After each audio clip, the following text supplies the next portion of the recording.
This is exciting, isn't it? Here we go, guys, in 5, 4, 3. Here we go. It's time for Joan Esposito. Live, local, and progressive. Thank you for good programming, and I appreciate the content and really enjoyed every moment. It's a privilege to have you on your station and listen. It's good stuff. It's very educational. It's time for Joan Esposito on WCPT 820, Chicago's Progressive Talk. It's beginning. It's beginning. It's beginning the grassroots movement that has reminded our Democratic leadership that, by the way, we want you to fight. Yeah, that would be a good idea. You know, one of the founders of Indivisible was on with Rachel Maddow last night, and I had forgotten. When Trump was elected the first time, I mean, I have these memories of all the resistance and everything that went on, but I had forgotten that, like now, our Democratic leaders didn't really step up and start fighting back until there were mass protests. Like there are now across the country. People are rising up, going to their senators' offices around the country. Protesters were outside Senator Thom Tillis's Raleigh, North Carolina office. Remember Thom Tillis, the guy who told Pete Hegseth's former sister-in-law, oh, go public with what you know about his ex-wife. You know, go public and talk about the fact that she was afraid of him. And, you know, go public, tell everybody all of this. And I promise you, I will vote against his nomination. So she went public. And Thom Tillis voted to confirm Pete Hegseth. There are protesters in front of his office, and, you know, the Senate, you're in the Senate, you get elected for 6 years. Unlike Congress. If you're in Congress, every 2 years, you've got to run for re-election. Basically, if you're in Congress, you're running for re-election while you're doing your job. There's no time to take your foot off the pedal. But if you're in the Senate, you only have to run for re-election every 6 years, which also means that if we have a presidential election or a midterm election, that there's only a certain group of senators who are up for re-election. Guess who's up for re-election? Thom Tillis from Raleigh, North Carolina. So there's protesters outside his office. There's protesters outside Chuck Schumer's office. There's protesters outside Maria Cantwell's office in Washington State. There was a rally at the Treasury building today, and there was a rally sponsored by Indivisible Chicago Alliance right here in this town, the Federal Plaza. Indivisible Chicago and some of the other groups, they had a couple of letters that they wanted to deliver to the office of Senator Tammy Duckworth and the office of Senator Dick Durbin. What was in those letters? What was in those letters is what Indivisible has been fighting for almost, it seems like almost nonstop since we picked ourselves up off the ground after Trump was elected and decided we could fight back. Yeah, what is it that people want? Well, it's pretty simple. Don't make life easy for Republicans. Oppose everything. Don't give them a single Democratic vote. Use every procedural technique to slow down every vote, every nomination, everything. Make them work for it. Challenge the quorum. Call for roll call votes. Don't let them put out a motion to end debate and vote on something. Resist. Hey, what a great word. Resist.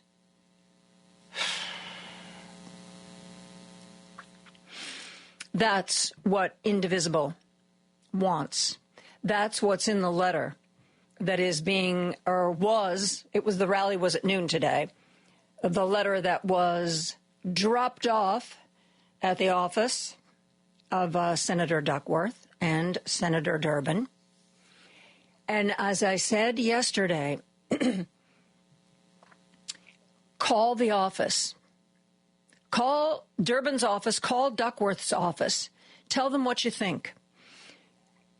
They have an office number local and an office number in D.C. Friends have told me that you're more likely to get through if you call the local office. If you, as people reported to me yesterday, call and can't get through, or it goes to voicemail and you're told the voicemail is full, you can email them. 2 ways I can offer. I'm sure there are others. 2 ways I can offer. If you can't seem to get through on the phone, if you sign up for the Indivisible Chicago Daily Action newsletter.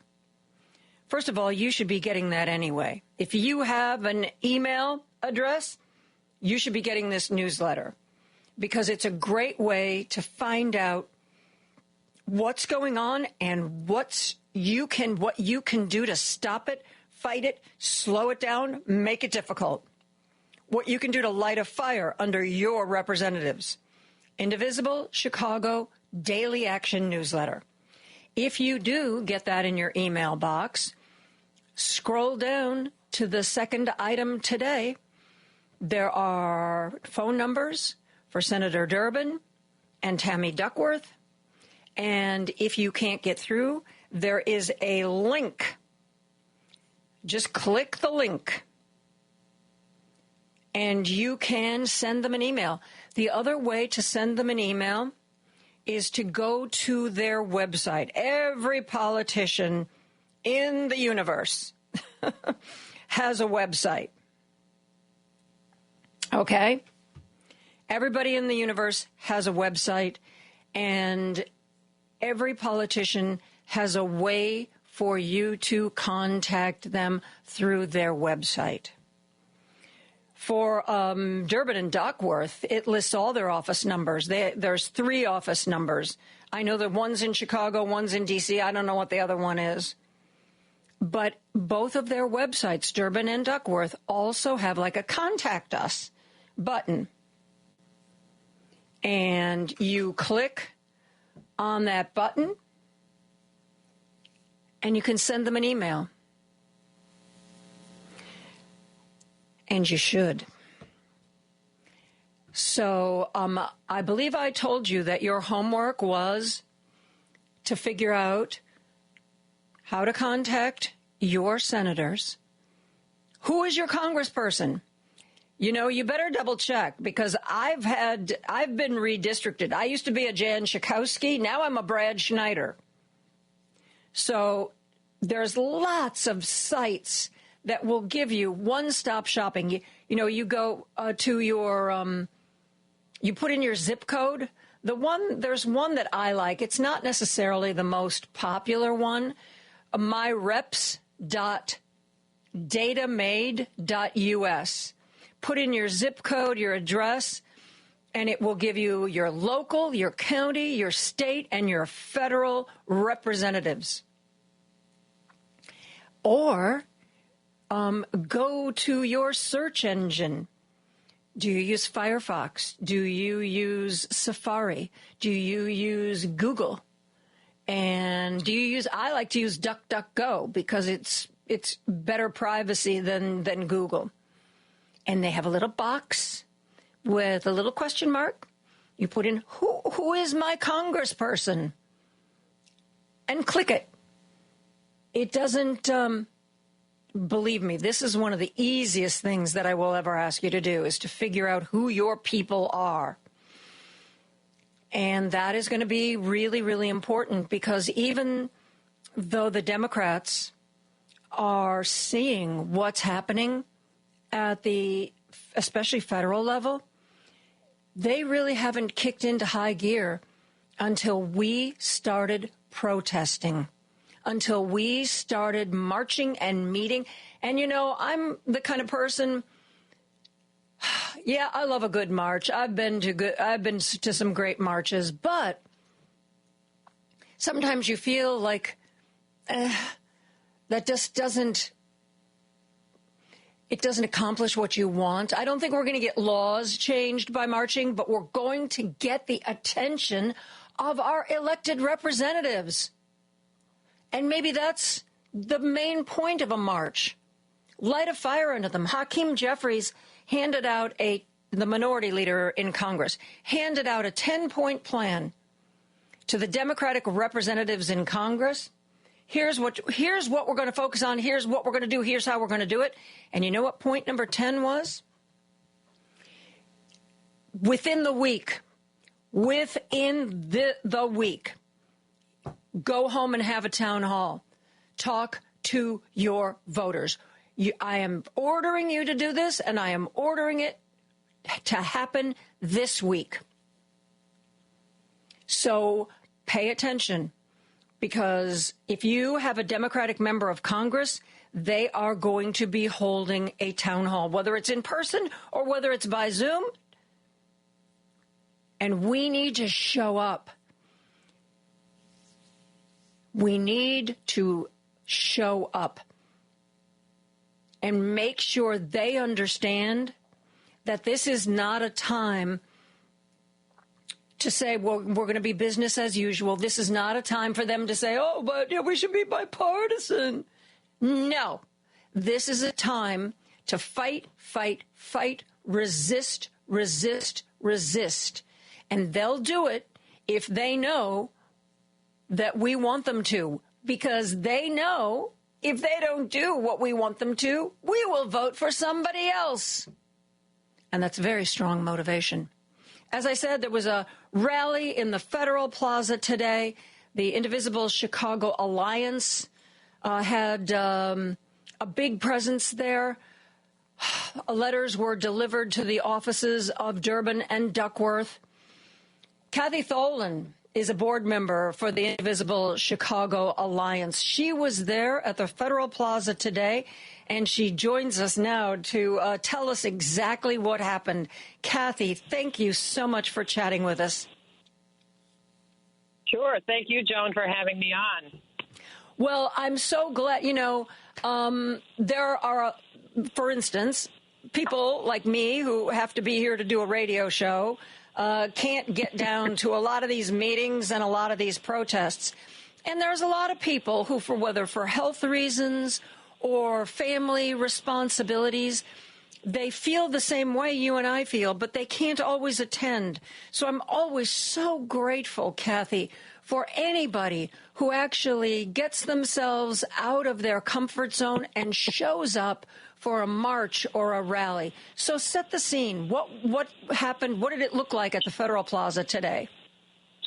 Sure. And I just want to reinforce what you were just saying a moment ago, which is, sometimes we feel like, oh, if we just, another march, another rally, what difference does it make? And I just want to say, this morning we sent a very targeted and clear message to our two senators by rallying right outside their window, right? And we had well over 1,000 people in Federal Plaza. Our message to both of our senators was, we need you to step up. We need you to act like the country's burning down, because it is. We need you to take every action within your power. As we said in the letter we delivered to them, with every fiber of your being. We need you to fight using all the tools you've got, and you've got a lot of tools that aren't being used against what we're seeing, which is really amounting to a coup by people who were not elected. And we had, like I said, we had 1,000 people plus in Federal Plaza. They were very energetic. We sent a couple people, I was one of them, up to the offices to talk with the staff for both senators to deliver our letter, which was on behalf of many tens of thousands of their constituents who are part of Indivisible Chicago Alliance or Indivisible Illinois or other chapters of Indivisible throughout the throughout the state. And we told them that we needed them to do much more than they have done. We told them that we would be continuing to push them, that we knew they were horrified as we are horrified, but that we would continue to push them to do as much as possible. And also that we needed them to have, as you were talking about, town hall meetings so that they could hear from their constituents. I know that this rally at the Federal Plaza was announced ahead of time, hence the 1,000 people who showed up. And I'm wondering if, because they knew this was coming, did either Senator Tammy Duckworth or Senator Dick Durbin give their aides any comments to offer to you, any response, any words of encouragement or wisdom? I would not specifically. They did. We had a good discussion with them about the horror of what's going on, about their own commitments to working to stop it. We let them know we appreciated that they were getting more proactive and vocal and loud. That they needed to do more of it. They did tell us that they needed to hear from their constituents. They want us to continue to call them. We told them not to worry, that we would, in fact, be continuing to call them. Don't worry about that. To push them, but that they also are eager to hear stories, specific stories of things that are happening. Either from federal employees who are, being invaded by young techies taking over their information systems, or other things happening within the federal government, as well as stories of things happening within the community. They want those, they need them. So they also encouraged us to encourage others to communicate with them. You raise a really good point there, because one thing, when I interview people on the radio, particularly people who are activists and they're fighting for a cause or they're fighting against an injustice, when at all possible, I always tell them, I want to talk to you and it's important to get your message out. But if you really want this interview to have an impact, bring somebody on with you whose life has been affected by this. Because just saying that the government should do this or shouldn't do that, that's one step. But somebody saying that one of the doctors that I follow on social media posted a story today about a 22-year-old man in Washington State, 22-year-old young guy who'd always suffered from asthma, had been taking medicine via an inhaler for years. Suddenly his insurance company says they're not paying for it anymore. And because he couldn't afford it, and the drugs, it came to light because there's a lawsuit. The drugstore he was working with wouldn't give him a cheaper generic for whatever reason. He had an asthma attack, went to the hospital, went into cardiac arrest, and died. When you hear, it's one thing to hear, well, our insurance has gaps and things like inhalers need to be affordable, just like we always used to say insulin. How many people were cutting their insulin doses in half so that it would be cheaper? But when, and that's a strong argument. But when you hear this is, I'm not going to use his name, this is this young man, 22 years old, suffered his whole life with severe asthma and is now dead because his insurance decided that they were going to stop paying for his inhaler and he couldn't afford it. That's the kind of story that legislators need to hear. If you are in the sound of our voices right now and you have a story like that of you or one of your family members who is either being hurt or in danger of being hurt, now is the time to do what Kathy said. reach out to your senators, reach out to your congressperson, and tell them that story. Absolutely, absolutely. Also, we've heard, so here's a measure of our success, right? We have heard that many people trying to call their representatives are finding mailboxes full, they're finding switchboards full, they're finding that everything is jammed. This is great because, we know that lots of people are calling, but that means have to keep trying, but also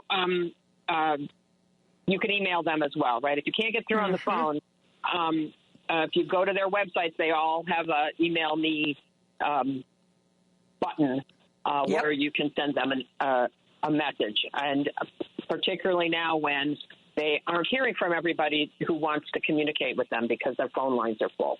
Yes, absolutely. And one thing, I know that there have been people who have called into this radio show and say that, you should call any legislator anywhere who's doing something you don't like.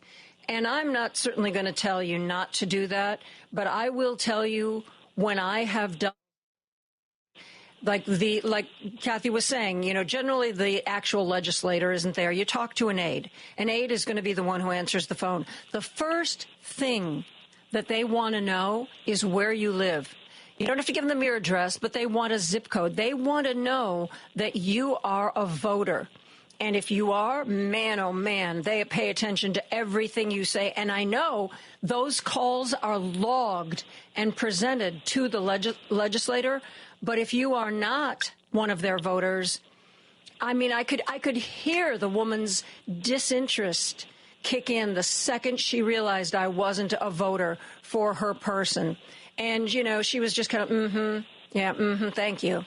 And, and that call had very little impact. So it's really important, like Kathy said, to know who your people are.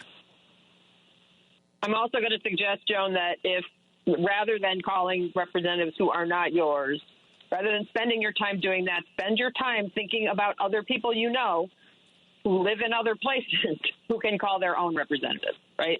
So, you got family in another state? Absolutely. Call them and say, by the way, I don't know if you know this, because, let's face it, Kathy, I think we're about to see a big swelling of the people who are paying attention and know what their legislators are up to. But in most times, in most days, if you ask somebody, well, who's your state representative? They're going to go, I don't know. Some people don't even know who their congressperson is because they just figure that, everything's going to be okay. Well, everything is not going to be okay. You need to get this information. Right. Everything is not going to be okay unless we stand up. The good news is from where we sit here in Chicago, at least, and from the work that we're doing, people are standing up.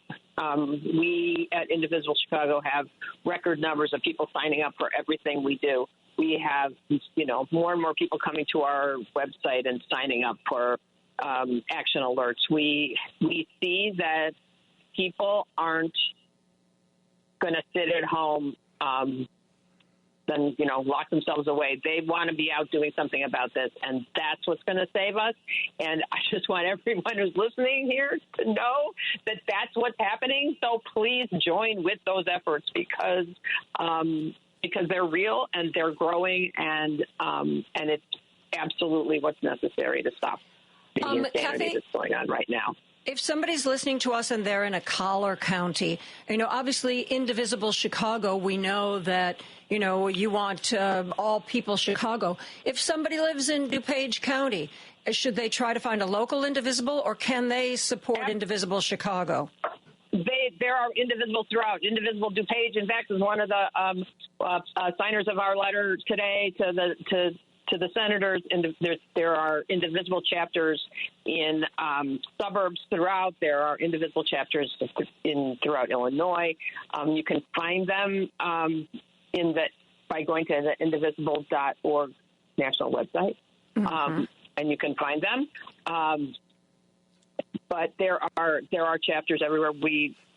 we certainly will. We welcome anyone who wants to participate with us wherever they live as part of Indivisible Chicago. But we also know that there are lots of groups, and there may very well be one close to you.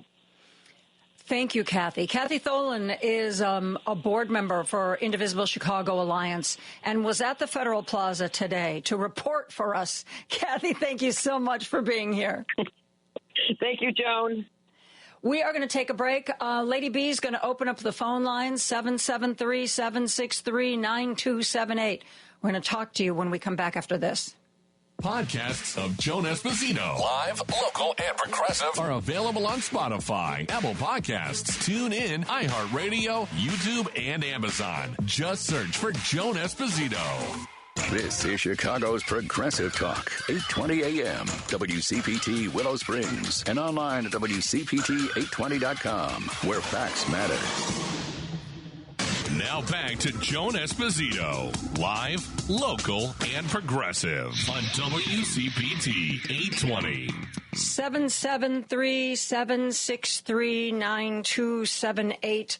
We are opening up the phone lines a little bit late today because we wanted to talk about this movement across the country to get up and dance. Okay, not necessarily get up and dance, but get up and resist. Get up and remind the elected officials that you voted into office that you are not happy with the way things are going, and you expect more from them. You expect more from them. There was a big protest in Washington, D.C., on Capitol Hill today, very well attended. One of the people there who spoke to the crowd was Illinois Congressman Jonathan Jackson. Again, this wasn't here at the Federal Plaza. This was at a similar protest in D.C. Actually, there were a lot of protests all across the country today. I read you some of the cities and states that saw them. But there was a big protest in D.C. Jonathan Jackson, Illinois Congressman, was there. He spoke to the crowd. This is what he had to say. Hello, my name is Congressman Jonathan Jackson from the great state of Illinois. It is time. People ask, what can we do? Not only should we text and post and blog, it's time for us to show up and march and show our disgust at what's happening in our nation. It is time. And I am so sick and tired. Who elected Elon Musk to anything? It's time for the spirit of Mar-a-Lago, the billionaire bros, and all those that must go out of here. Elon Musk has not been elected to anything.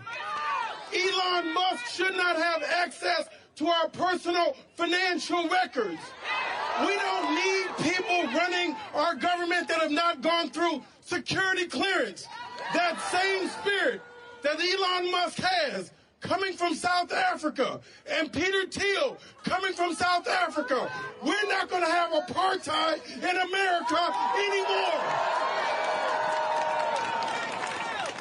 Forward ever, backwards never. Look at how this started. They started with a ban on our books. Then they started with a ban on women's bodies. Then they started with a ban on our medicine to the poor. Now they started a ban on the AIDS to those that need it the most. Now we're seeing the most powerful man in the world, Donald J. Trump. And we're seeing the richest man in the world, Elon Musk, now take money and food from the poorest woman and the poorest man on earth. It is time. It is time that we tell those in Mar-a-Lago, the billionaire bros, it's time for them to go. I don't know if you heard, but you know how Elon Musk took over Treasury?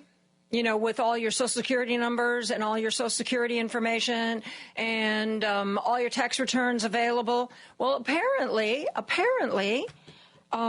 it has come to light today You know, I don't know how familiar you are with computer systems, but if you are called an admin, which I guess is short for an administrator, you are like in charge. Like you can, if you're an admin, you can read other people's communications. You can get into anything and everything.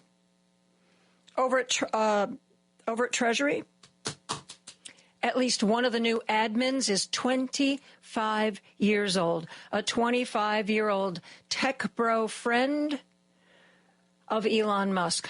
So how do you feel about that? How do you feel about all of your financial information in the hands of a 25-year-old kid? And I'm sorry, but that's still a kid.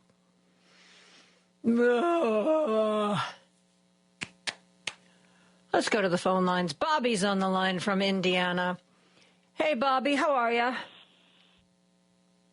Joan? Yes, I'm here. For worse, I'm here. Yeah, Elon Musk, go. You know, if they were to ship him to South Africa and somehow he didn't quite make it, that wouldn't be too bad either. And they could send a few others along on that shipment, and if it accidentally gets torpedoed along the way, well, oops, sorry.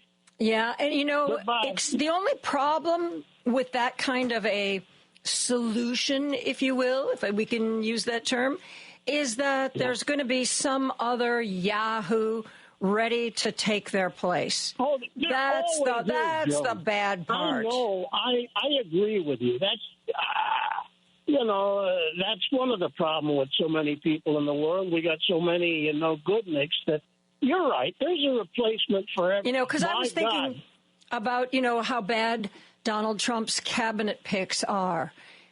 And yes, I think that Pete Hegseth has no business being where he is.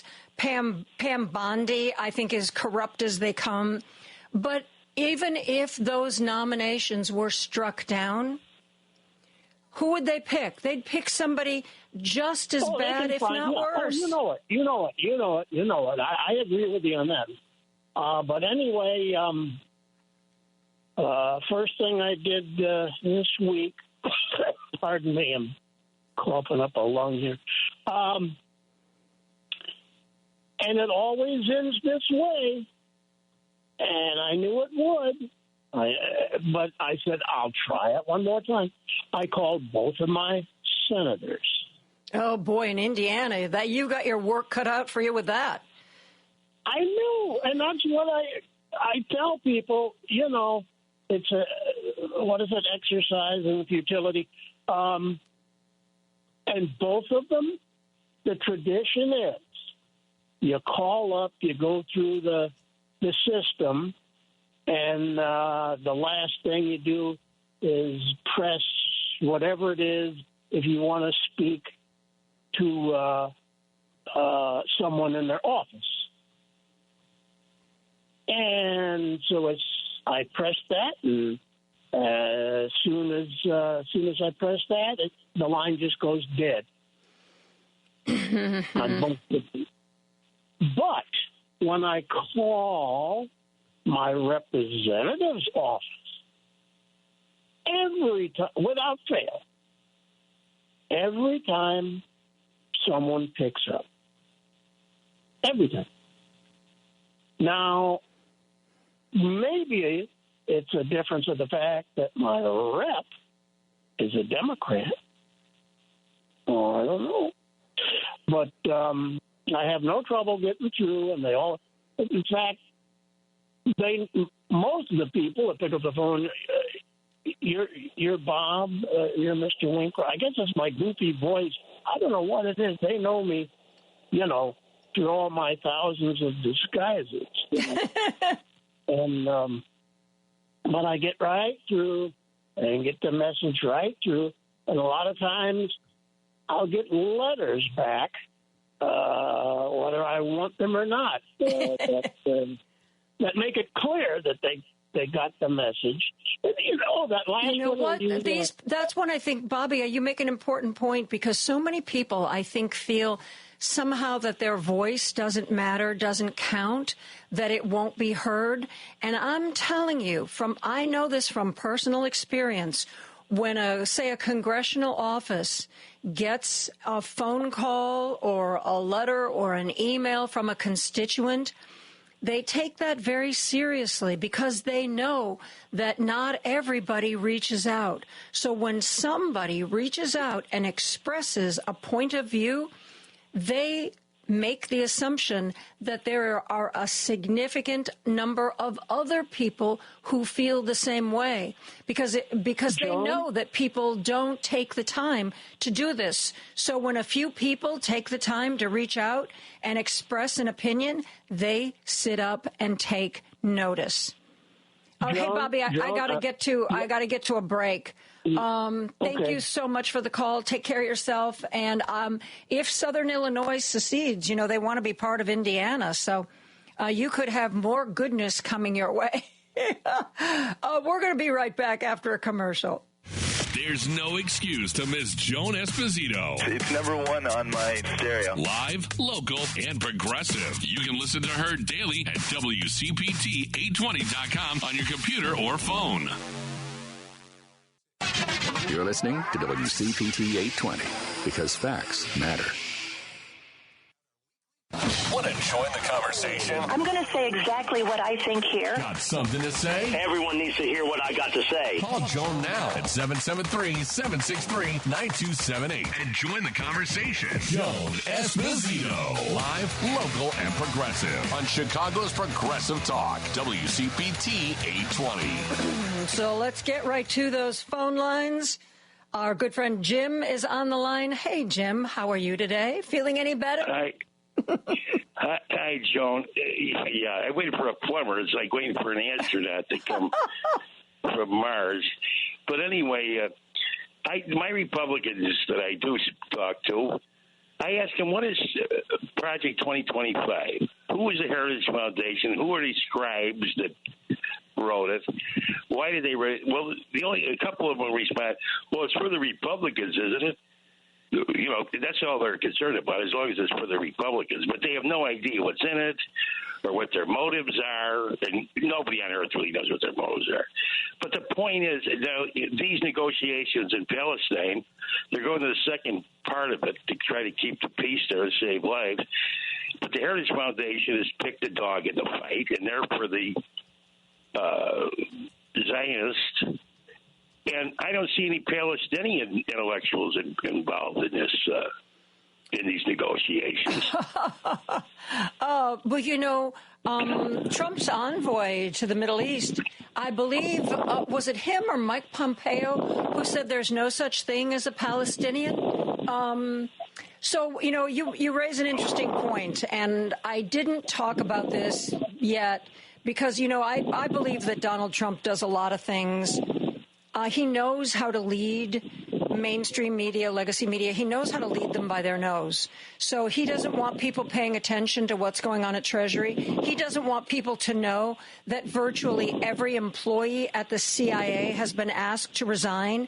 And apparently, according to reporting by the New York Times, the last 2,000 employees to be hired by the CIA have now had their information shared with the White House so that in case the White House wants to let them go in the name of efficiency. Talk about one retired CIA person said that it was a security breach of staggering proportions. So he doesn't want people to pay attention to that. He doesn't want people to look at what's happening at Treasury with our personal private information. So what does he do? Makes an announcement from the White House. Yeah, we're going to take over Gaza. The United States is going to take over Gaza. We're going to get rid of all the 1.8 million people living there. It's pretty much razed to the ground anyway, but we're going to just take it down to the ground, and it's going to be a beautiful stretch of resorts. And the United States is going to take it over, and if we have to send troops, we will. So, but that's not going to happen. It's not going to happen. But that's the carrot everybody's following. that sums it up. But, Joan, remember, this guy is hitting 80 years old, and I'm sure he's never read Project 2025. I mean, I'm sure he's never read the scribes that wrote it. But he has them whispering in his ear, obviously, by his actions. But again, you think I would love to turn on any channel and find out, and one of the reporters say, well, here's Project 2025. Here's who wrote it. What is their motive for it? How long do you think it'll last in American history? And what if they did from soup to nuts put it in our vernacular of life? What would it be like? What would America be like in 25 years? I mean, I'd like to see somebody explore that, because I don't think the average voter even understands what it is, Joan. Because I talk to them, and they look at me, they glide, Project 2020, what's that? They don't even know what it is, and they don't know the Heritage Foundation. Oh, you know what? Do you think they know what DEI stands for? I bet if you talk to a Trump voter and said, so, you voted for Trump, so obviously you're not a fan of DEI. What exactly is DEI? Can you tell me? What do you think? They don't know what's going on. All these people who are now like, oh my God, Venezuelans, he promised he wouldn't come after us and he's doing it. And Detroit and one of the neighborhoods around Detroit, they voted for Donald Trump by I don't know how many points over Kamala Harris because they were so mad at Joe Biden over Gaza. And I'm thinking to myself, how do you feel today?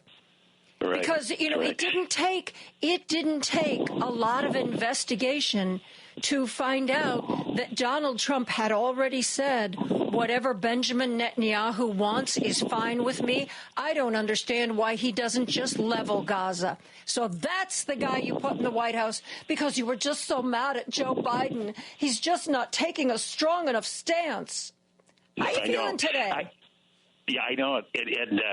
Well, it's just preposterous. The whole thing is Joan, but I don't want to. I mean, your callers are great, but you could go on all day with this insanity. I mean, you could go on all day with it. It's never been this insane. And nobody on earth that I can see that has communication skills is getting to the bottom of any of this stuff. Joan, anyway, thank you very much, Joan. Thank you. Thank you, Jim. Let's go back to the phone lines. Lady B, did I take the break? Did I take it already? I did. I remember now. Never mind, Lady B. I remember. So let's go back to the phone lines. Steve from the Gold Coast is here. Hi, Steve. Hello, Joan. And I mean, it's not a surprise to any of us because we've been yelling about this for a long time. I mean, this idea that you're going Why to was bring no one down listening energy. to us? Yes, exactly. I mean, you're going to bring down energy and grocery prices. No, that's not how it works. If you want to, engage in a trade war, because basically we put on hold the trade war with Mexico and Canada. We haven't resolved that issue yet.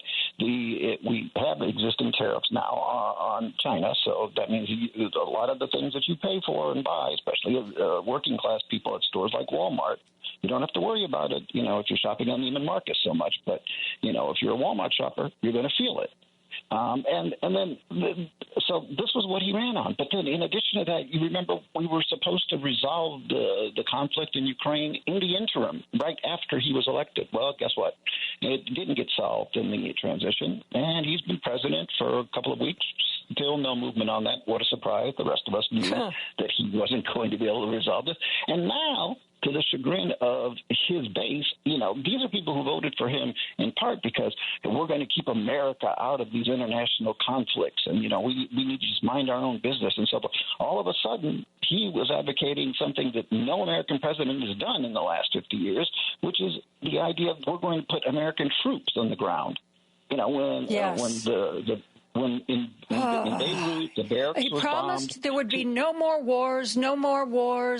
And he's ready to send troops to Gaza because, he wants to develop it. Oh, my gosh. Have you ever – the weather's so nice. It's right on the ocean.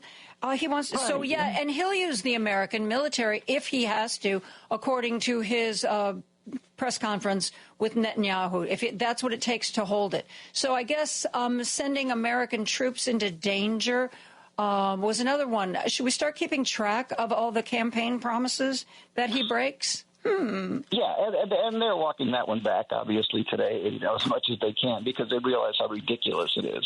But, this notion that, okay, we're going to turn Gaza into some sort of Riviera-esque, resort property. Well, you can do that anywhere by removing the existing population that's suffering and putting them somewhere else and then developing it. But you haven't solved the problem.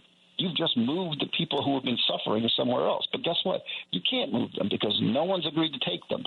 Exactly. He acts like, we've got this in our pocket. Oh, where are they supposed to go?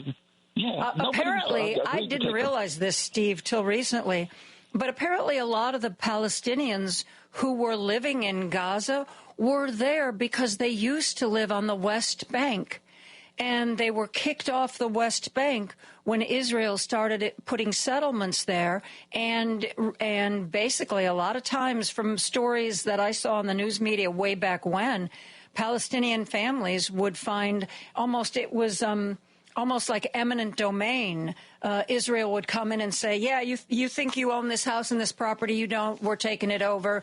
Pack up your stuff. Bye-bye. And so a lot of the Palestinians in Gaza were there because they were displaced from the West Bank. Now you're going to kick them out again? Where are they going to go? It's almost 2 million people. Where are they going to go? Exactly. I mean, he's advocating something for which there is no agreement, which no one has signed off on. And the suggestion is that, again, this is going to be a plan that is underpinned by American troops and American money, except 24 hours later, everybody and their mother is walking it back because, well, he didn't mean that.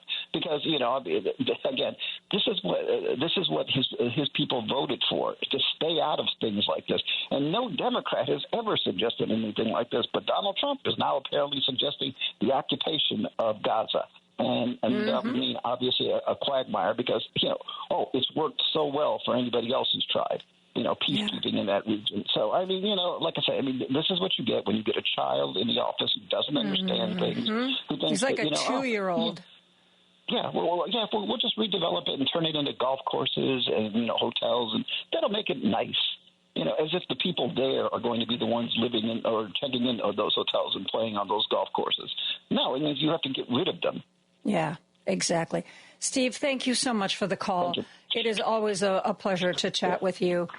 I want to share with you something that I just learned on the text line. Cindy B. from Plainfield. Cindy, thank you so much for this recommendation. I have no idea how I didn't learn about this. There is an app that you can download on your phone. It's called 5 Calls, number 5, CALLS, 5 Calls. And Cindy recommended it, and I tried it in the break. It is a way to, it says, okay, here are all like the issues of the day. Click on what's important to you. And I chose one at random that demand Congress restore CDC guidance.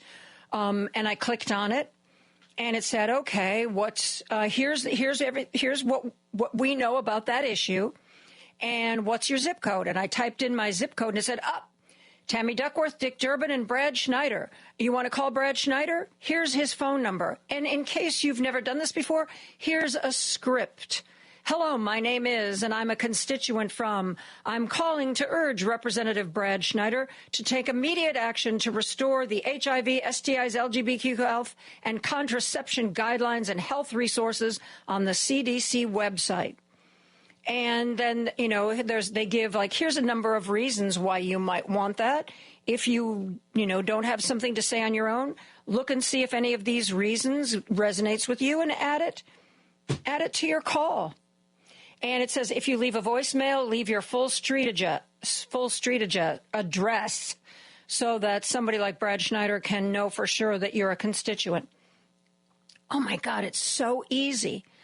5 minutes with this app, and you could call your senators and your congressperson about all the issues of the day.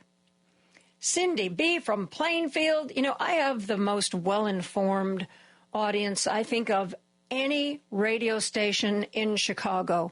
It is always amazing to me what you guys know and what you're willing to share.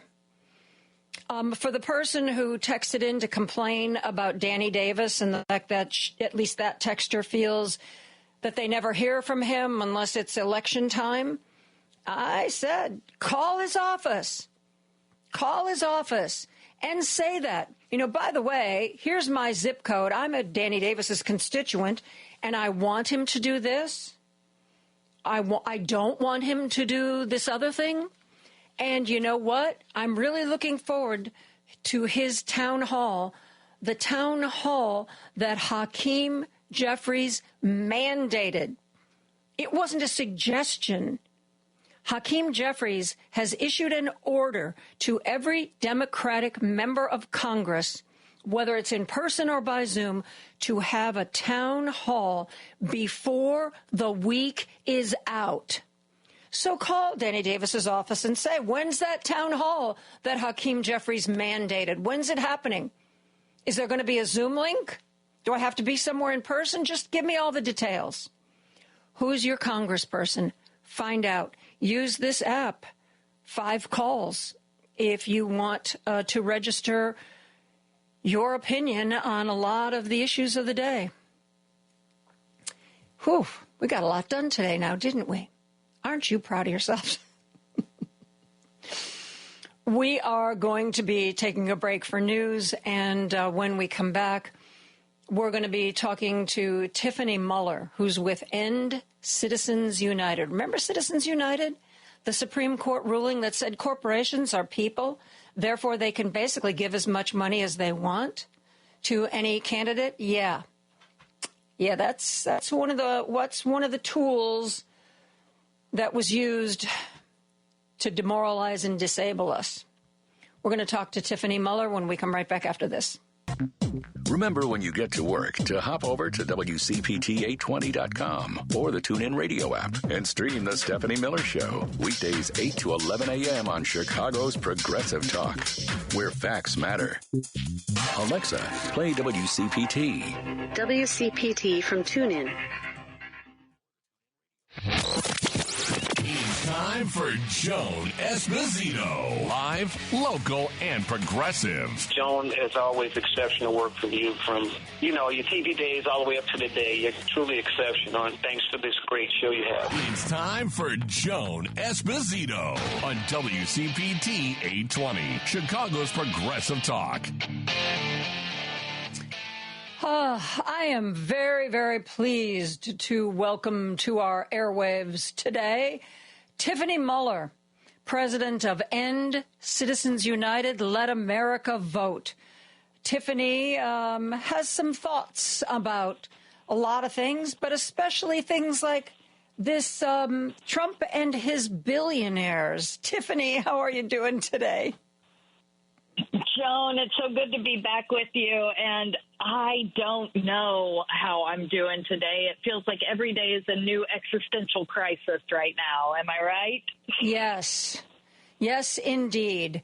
That's exactly what it feels like. But one thing that is making me feel more hopeful is that I've been very frustrated. Some people say I've been too harsh, but I think that Democratic leadership has appeared to be weak, powerless, and in disarray. And now the grassroots are saying enough of that. We're going to get out there. We're going to light a fire under our legislators. And if they can't figure out what to do on their own, we're going to tell them what to do. And I'm very pleased that the response has been like, it's almost like somebody described it as somebody took a bucket of ice water and poured it over all the Democratic legislators on Capitol Hill. And suddenly, they're going, whoa, we gotta wake up. Because there is so much more coming at us with this Trump administration. And it seems, it seems to be coming at us faster than I remember the nonsense coming before. What do you, when you see Elon Musk with no elected position being given these wide-ranging powers, what goes through your mind? Well, I mean, number one is what we've seen with this administration is that this is the administration that big money bought, right? Mm-hmm. Big money is no longer just buying our elections. It's now buying our government. And the richest person in the world dumped the most money ever into an election. Elon Musk spent $275 million to help Trump get elected. And then he's been awarded with this kind of unprecedented power. Except Elon Musk wasn't elected by the people, and the kind of waste cutting that he says he is doing is really all about further lining the pockets of people like himself and the big donors, and it's hurting the everyday Americans and people around the world. And I think that one of the things that we've seen, and that gives me hope too, Joan, over the past week, is this real understanding that a billionaire who's got tens of billions of dollars of government contracts shouldn't be in charge of our private information, of the payments from the federal government, or over shutting down programs that are so vitally important to our national security and to the health and welfare of millions and millions of people around the world. Well, and so I think that there is a real understanding of the oligarchy that we're under. Tiffany, you just touched on something that is being woefully underplayed and ignored. Not only is this a breach of personal information, all this information is going to someone who can financially benefit from it. He's a government contractor. He's now got all kinds of information on what the government's doing, how it's doing it, and he's in a wonderful position to cut out his rivals. That's exactly right. I mean, look, Elon Musk is the richest person in the world. He's worth $400 billion, and his net worth actually increased by $200 billion just in last year, just in 2024, with almost all of that happening after Trump was elected. And you know what they're saying now? They're saying Elon Musk will self-police whether or not he has a conflict of interest as he's going through this. That's ridiculous, right? And we know that infuriating. And we know one of the reasons, you may remember one of the first things he did was actually get in the way of the government funding bill because it placed restrictions on business in China. Again, a place where he has billions and billions of business in China. This is all, so much of what we're seeing is two things. Number one, it is billionaires lining their own pocket and looking out for themselves and their biggest special interest friends. And number two, it is the implementation of Project 2025. We have seen about 2/3 of what this administration has done was outlined in Project 2025. And despite all of their lies to the voters that they weren't going to implement that, that's exactly what they're doing day in and day out. And it is inspiring to see people across the country standing up and saying, we are not going to sit back and just let this happen, but we all have to make sure we are calling out this corruption, this money, and the fact that they are just implementing Project 2025 every single day. Yep, absolutely. And, you know, when you've got billionaire buddies and you want to keep that pipeline of money flowing, you do things that those billionaire buddies would like. For instance, I'm sure you saw the announcement this morning that the U.S. Post Office is going to put a halt on accepting packages from China. So all of you people who like to internet shop at Shine or Temu, well, you know what? That's going to be a lot more difficult going forward. Do you think somebody thinks that maybe that will drive more traffic to Amazon? I'm just saying it's a possibility. And frankly, I think if China really wants to get rid of this increased tariff that they're facing, they should announce that they are going to increase tariffs on every product they make that is used by Elon Musk in any of his companies. And you think Elon Musk isn't going to go run into Donald Trump and say, wait. That's the smart way. That's the smart way to get Trump to back down. Make life painful for the rich people he is counting on. That's exactly right. And, he ran on lowering costs for the American people and bringing economic relief to the American people who are facing high costs and high prices at the grocery store and other places. And then instead, what we've seen is every one of his actions are about lining the pockets of the wealthiest and the biggest corporations. And he's now saying the American people may just have to deal with the pain of increased cost. When we have eggs that are now $10 a dozen, when, the tariffs that he is threatening would drive up prices on almost all of our produce and food costs. He's now saying this is just the price of pain that Americans are going to have to pay. That is not okay, and we have to make sure that we're doing exactly what you say and calling it out every day. Yes, indeed. Talking to Tiffany Muller, president of End Citizens United, Let America Vote. We are going to take a break. We are going to be back with more after this. Take Joan Esposito, live, local, and progressive, with you on the go by using the TuneIn app on your phone. Just search for WCPT 820. Out Chicago. The media has been manipulated with propaganda and fear, and this is what has brought us where we are today. More than ever, people are looking at just one news source, and that's what they're doing. They're looking at their phones. Well, that's their source. They are looking at source. Yeah, I know. They're looking at their phone. They are hearing opinion. They're hearing misinformation. They are not looking at sources. Catch Out Chicago every Sunday, 11 to 1 on WCPT 820. Chicago's Progressive Talk, WCPT 820, where facts matter. Joan Esposito, live, local, and progressive on WCPT 820. I'm talking with Tiffany Muller, president of End Citizens United, Let America Vote. Citizens United isn't something that we spend a huge amount of time talking about these days, only because of the flood of what's going on news-wise from Capitol Hill usually drives us here at the radio station to our knees on a regular basis, Tiffany. But let's revisit that decision. Isn't there an anniversary coming up? It actually just happened at the end of January. It's been 15 years since the Supreme Court made that horrific decision. And what we're seeing, Joan, is all of the consequences that we all warned were going to happen because of Citizens United are now coming true, right? We had an election that was more than $20 billion spent. $20 billion in this past election.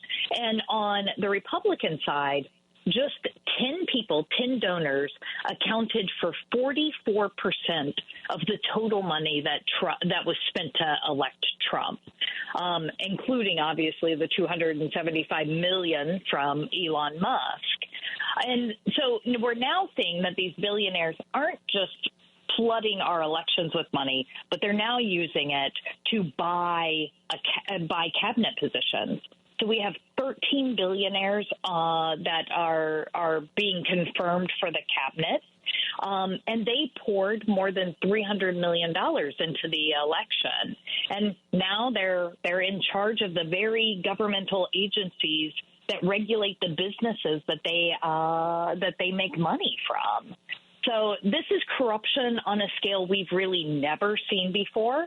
It absolutely goes against the promise of a government that works for the people. And we really deserve a government that works for everyone, where it's one voice, one vote. And so the fight to overturn Citizens United goes on. We are continuing to build a movement of people across the country who care about these issues, who will fight for them, and who will make sure that the right people get elected, and who will fight to pass real reforms. Yes, that's exactly the mission that we embrace here. One of the one of the problems right now is because Donald Trump is not sitting in the White House with no support. He has a Republican Congress. He has a Republican-led Senate. And what that means, folks, is probably, at least until the midterms, the best our legislators can do is try to shave off 3 or 4 Republican votes if there's something really important to try to get done or get stopped, but it may not happen.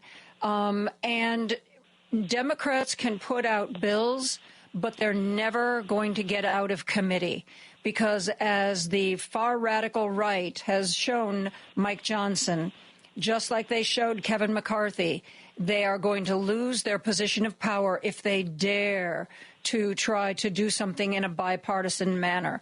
But having said that, sometimes I think, Tiffany, even if you know a proposed bill is going to go nowhere, sometimes I think you still have to write it up and you still have to submit it. If for no other reason, then it helps focus attention on what's going on. And I was looking this morning, there's a congressman, Mark Pocan, or it's P-O-C-A-N. Yep. And he's a Democrat in the House. And he has introduced, he's a Democrat from Wisconsin, no less.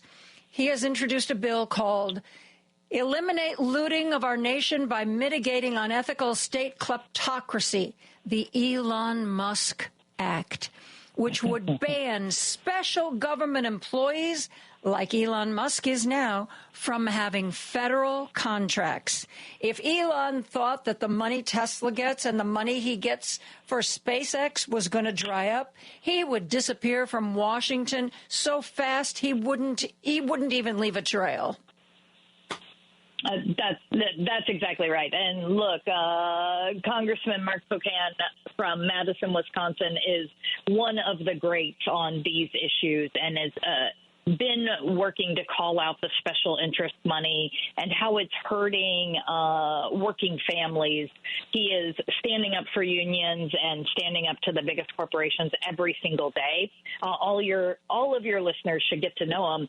And that's exactly right. Look, one of the first things that Trump did on day one of this administration that's been a little lost because there's so much coming at us is he actually rescinded all executive branch ethics.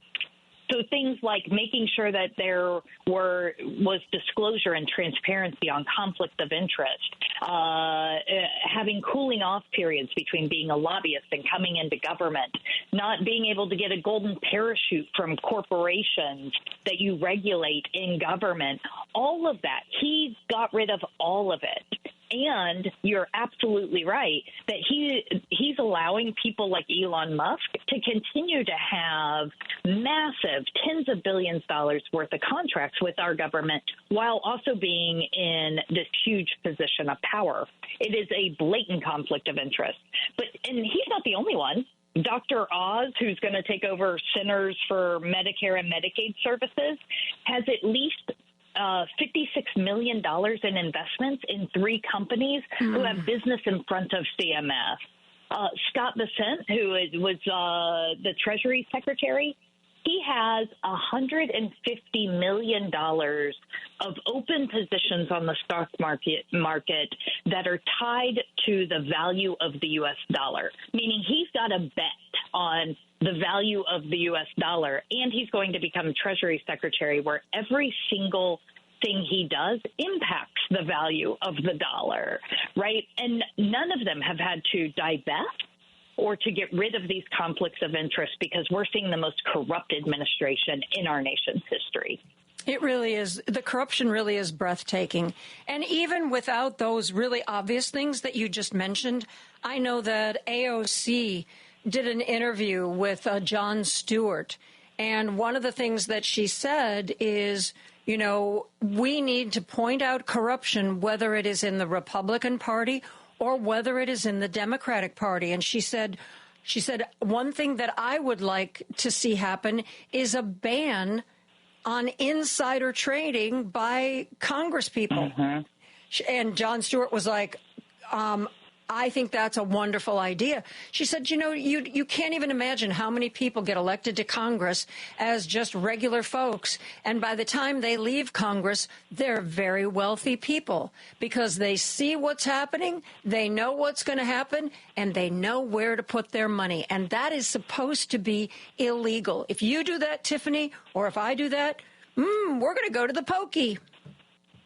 That's right. And, they passed a bill that was supposed to make sure that we had disclosure and transparency about trades that members of Congress did. But we have seen so many blatant cases of insider trading and of using information that you get as a member of Congress in briefings and other things to go make money on it, to line their own pockets.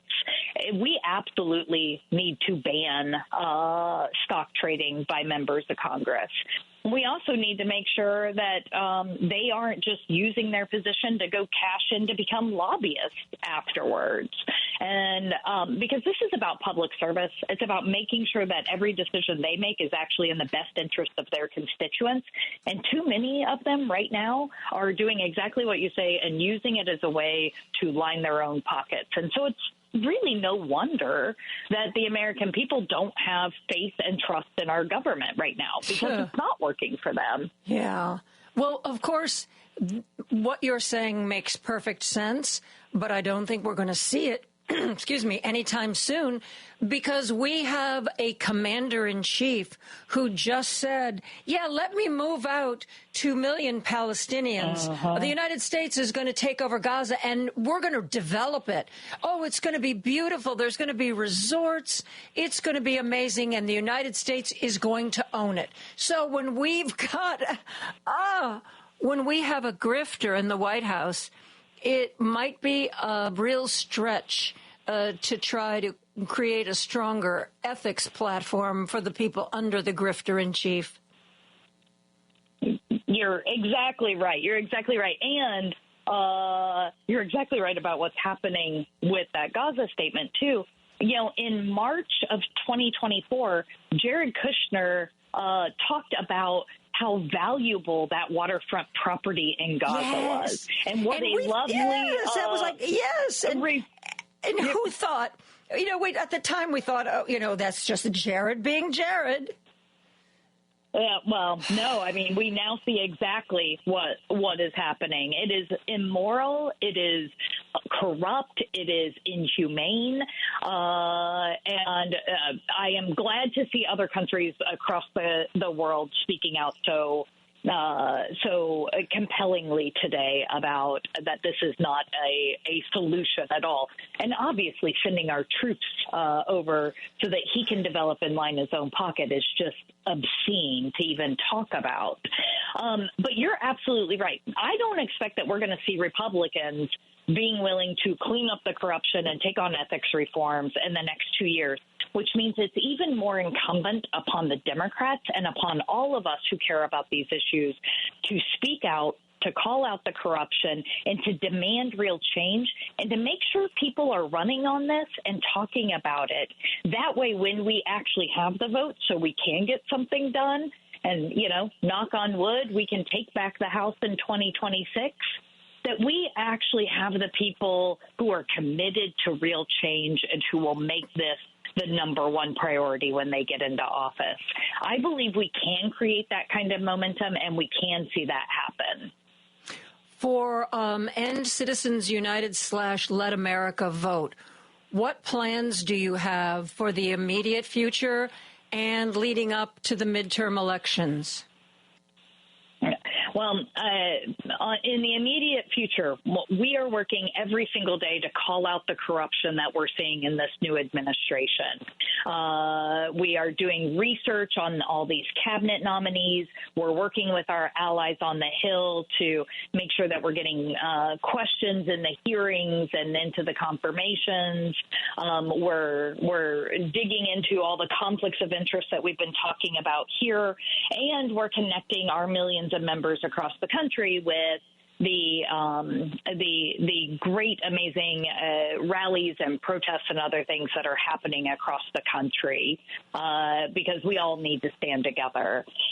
And we are going to continue calling out that Elon Musk needs to be fired, and that his conflicts of interest represent a real and serious threat to our country.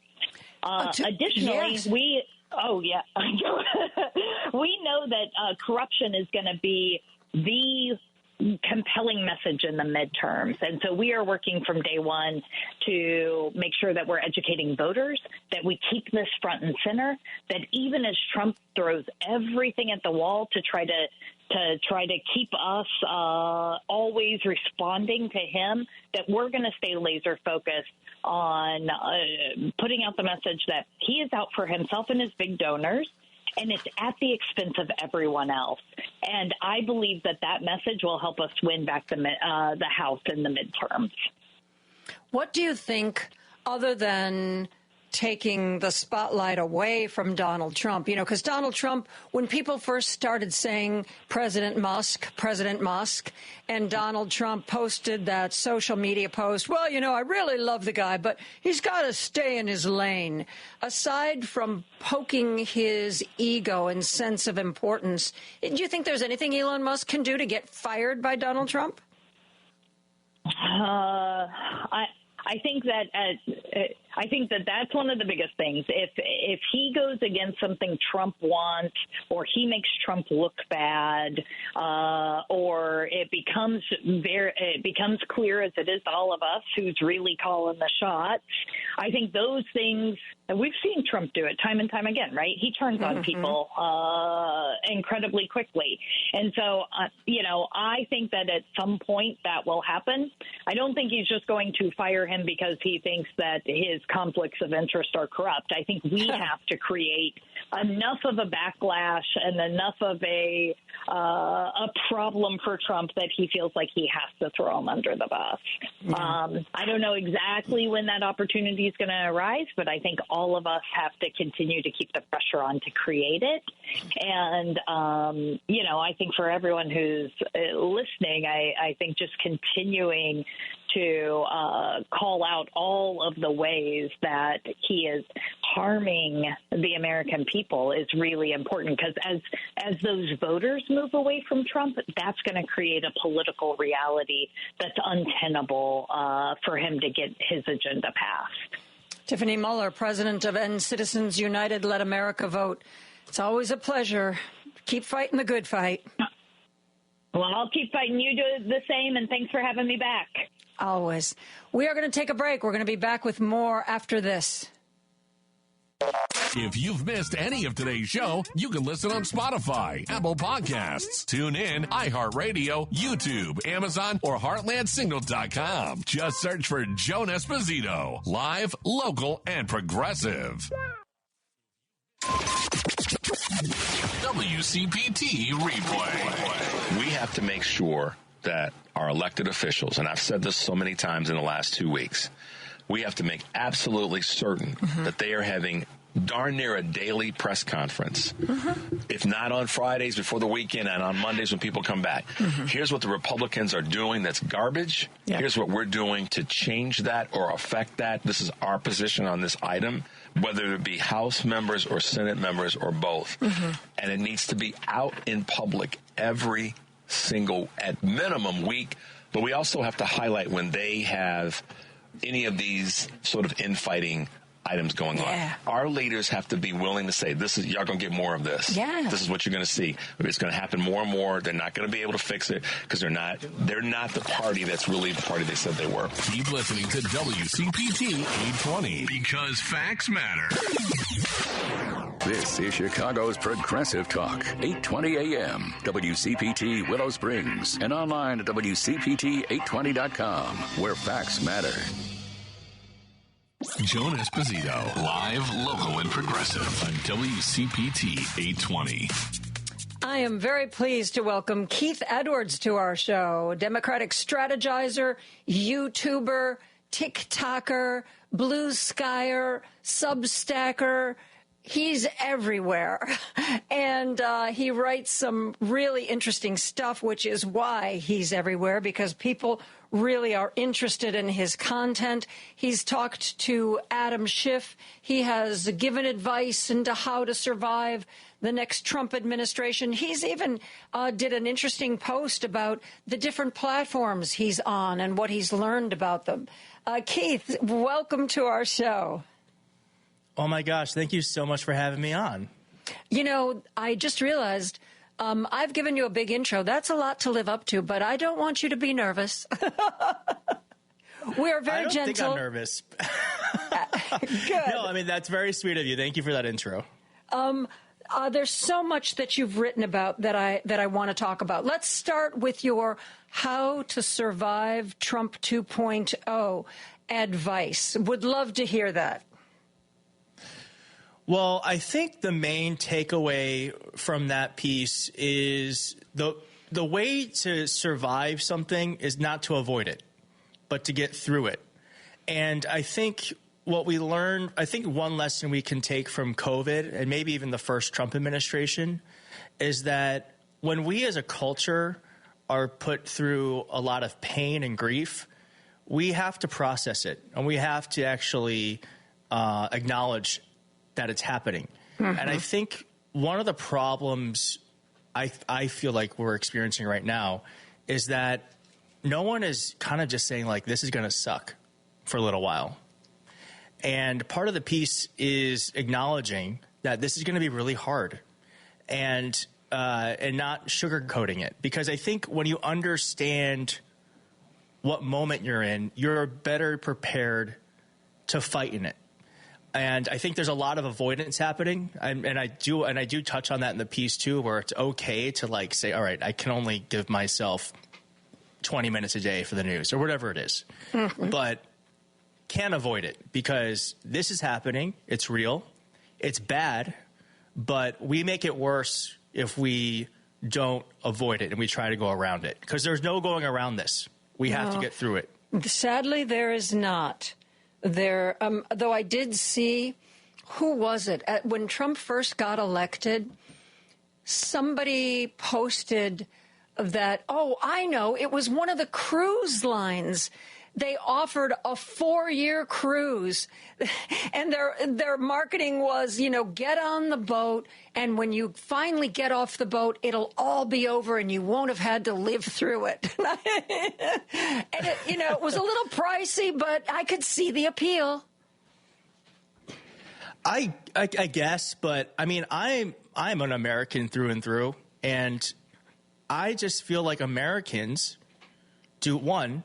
don't like being told what to do, and 2, understand when injustice is happening.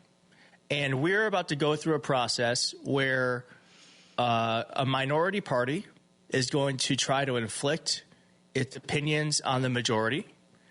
And I think Americans don't like that. And so we are going to have to stand up. So, yes, maybe a 4-year cruise would be nice and like, you know, it's some sort of imagination. But I think there's also a lot of dignity to be had in staying here and actually putting up a fight because we need to fight. Mm-hmm. Yes. I want to talk to you. Once a month, I do a media segment with, there's a guy joins me who used to be an editor at the Sun-Times and the Tribune and works for Courier newsrooms and has done stuff for Northwestern University. The woman has a Substack. She writes op-eds. She was one of the first women to lead a newsroom in Chicago television. And we look at how the media is doing what it's doing, what works, what doesn't work. In the spirit of that segment, I would like you to talk about, I've lost the link to it now because I've got so many darn tabs open, but you did, I don't know if it was one of your Substacks, where you actually talked about what you do and how you do it and the different platforms and how they're different. I thought that was really fascinating. Share a little bit of that with the audience, if you would. For sure. So some background. I originally started just having a Twitter following, and when Elon Musk bought it, I immediately knew that the time was ticking on the viability of that platform. So I had like 130,000 followers there at the time.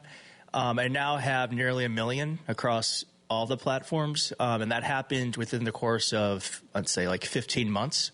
So November of 2023. And I did that by leveraging video content mainly. But there's a huge difference between a tweet and an Instagram post and a YouTube video. And I started YouTube in June of last year.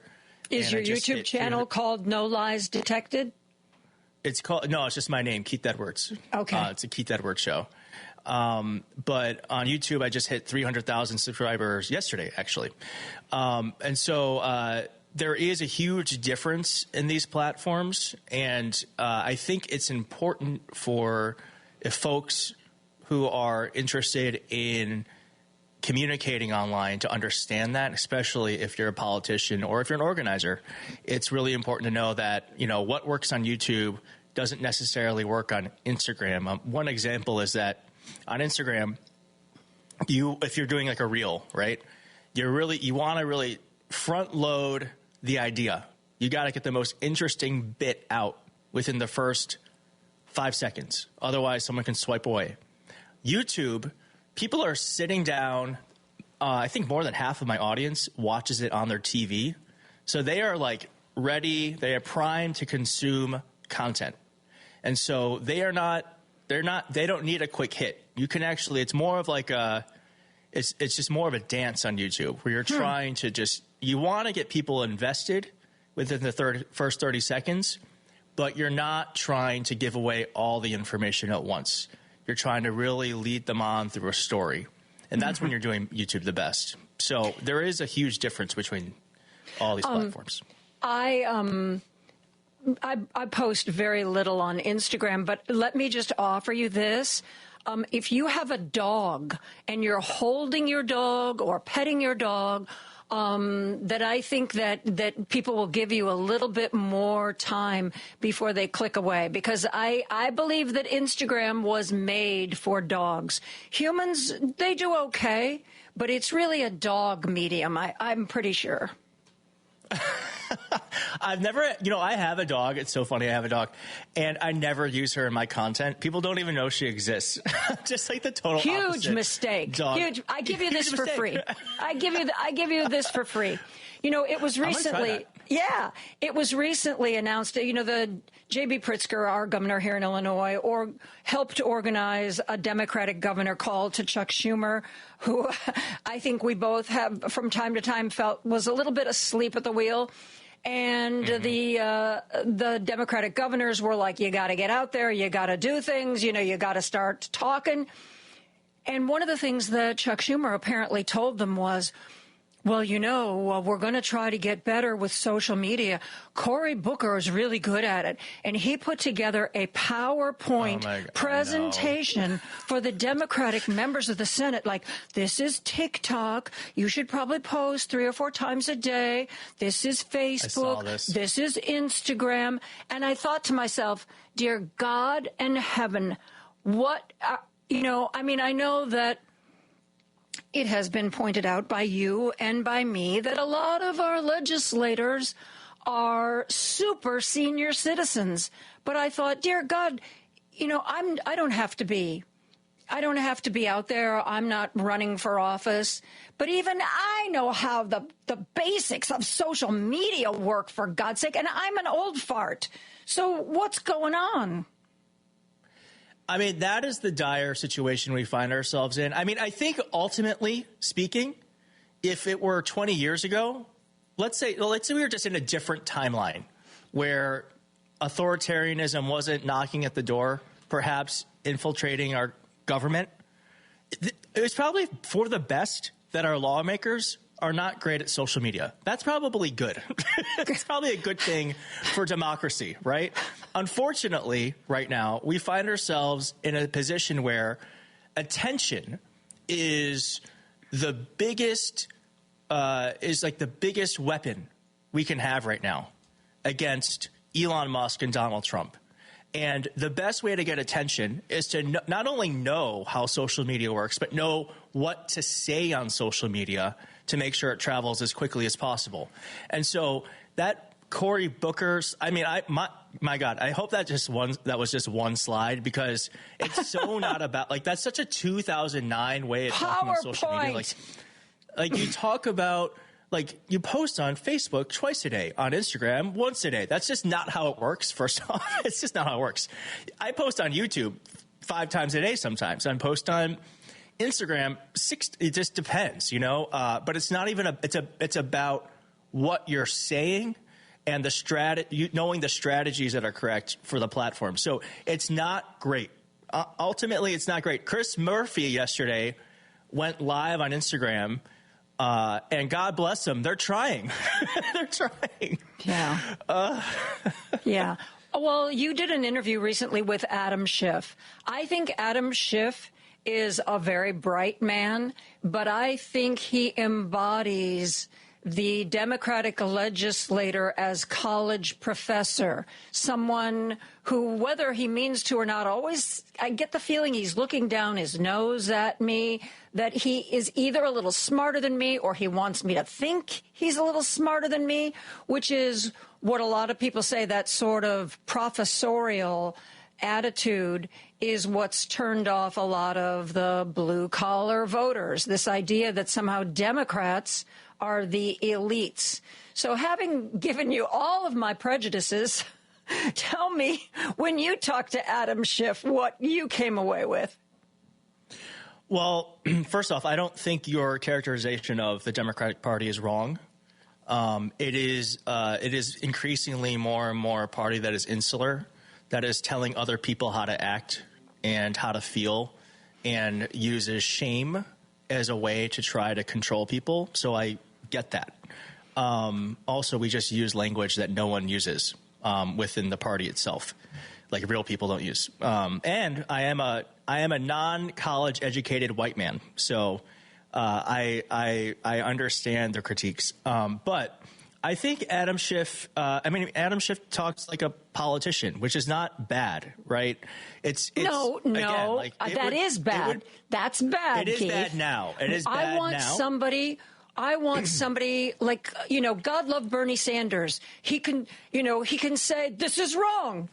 People should have health care. This is wrong. I understand when he talks like that. He doesn't try to say, well, let's talk about the ins and outs of policy. I want to talk about House Bill 4155, which would change the payment plan, the payment scale no, you've lost me. Talk to me about what I care about. I want to be able to afford drugs. I want to be able to stay alive. I want to be able to be healthy. That's the kind of healthcare conversation I want to have. It doesn't mean I'm stupid. It just means that I want to be more plain spoken. Would you say Adam Schiff is plain spoken? Well, here's the issue with politicians writ large, especially Democrats, is we are extremely risk adverse. And again, like, if this were another timeline, that would be a good thing. You want your politicians to not say things that are stupid or could upset someone or are out of line. It's good to have a filter, but it's that filter that we can maybe not see, but we experience it when someone's talking to us in talking points, or you can tell that they're considering what they're saying before they say it, because no one does that in real life. When you're talking to your friend, no one's filtering what they're saying to you. So I understand. So it is valuable in the before times. It is not valuable now. And I think what Democrats need to learn is that you can make mistakes. And the country has changed quite a bit in how they experience politicians who misspeak or aren't completely scripted and are just shooting from the hip.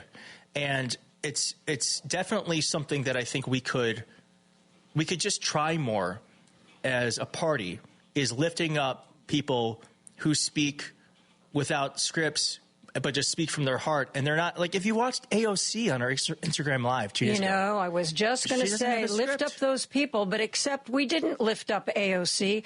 We gave Jerry Connolly the spot of ranking member of the Oversight Committee, 74-year-old white man with active cancer. We gave it to him over AOC. And I'm sorry, but with all these protests and all this, somebody told me that there was one either show or statement that Jerry Connolly released. Good for you, Jerry. Maybe you could try just a little bit harder going forward. Yeah, it's not great to see us kneecapping one of our most innate talents in the Democratic Party. I don't understand that decision. Like you said, like we do have an issue of we're supposed to be the forward-looking party, but we have more and more people in our government who are not going to be around for the decisions that they're making today. But we're all going to have to live with them. So I would prefer if we had more and more people elected, and especially in positions of power, who actually have some skin in the game, because what they're creating today and the things they're fighting for, they're going to have to live through in 10, 20, 30, 40 years. And that just isn't really what's happening right now. What do you think of the youngest congressman currently serving, Maxwell Frost? Well, I mean, I want to ask you, because you've kind of clocked this idea of a politician, like the politician speaking, and I kind of feel like he has that. He led a demonstration to the Treasury building yesterday. He himself took about 50 people over there, and of course the security wouldn't let them into the building. But, he got a lot of attention for that. Though, I got to tell you, I don't know if at the age of 28 I would have been up to that task. And please, as you may recall me saying from a few minutes ago, I am myself what I believe the demographic is called old fart. And there is something to be said for maturity and experience and knowing where the bodies are buried and having been around to see different administrations and how they do things. But I feel that there are two kinds of old farts. There are those of us who try to stay abreast of what's going on and try to stay current. And then there are some who seem to just wrap themselves in what they've always done. Sometimes I love our Senator Dick Durbin. He got a lot of federal judges confirmed to lifetime appointments during the Biden administration. That's good. But, so much of it is, this is the way we've always done things. We all wear ties. We all believe in the filibuster. It's the way it's always been. And that's great. And every once in a while, Dick Durbin gets a burr under his saddle, and we see a different Dick Durbin, and he actually speaks out passionately and fights for something. But a lot of the times, he's this real traditionalist. I think Joe Biden was hurt by the fact of all the years he spent in the Senate might have taught him how to get legislation passed, but he was bound by this idea of, we're going to do things the way we've always done because that's how it's always worked, even though that's not the world we're living in now. And I'm not saying that anybody is bad because they are old. I think if you are not constantly hitting your mental refresh button, you're going to get in trouble. And, when you're older, Keith, and you're in the old fart demographic, I hope that you are still as on top of things as you are now. Well, I mean, me too. I mean, I'm going to be 40 in 2 weeks. Oh, God. So the fact that I can pick up YouTube this late in my life feels good. But to your point, I just think like Jerry Connolly could have been on that committee, and AOC could have led it. And what would have been really beautiful is if Jerry Connolly would have he could have been a mentor to AOC instead of just taking it, I just think, I'm sure there are people that work for you who you mentor, who you inspire, who learn from you.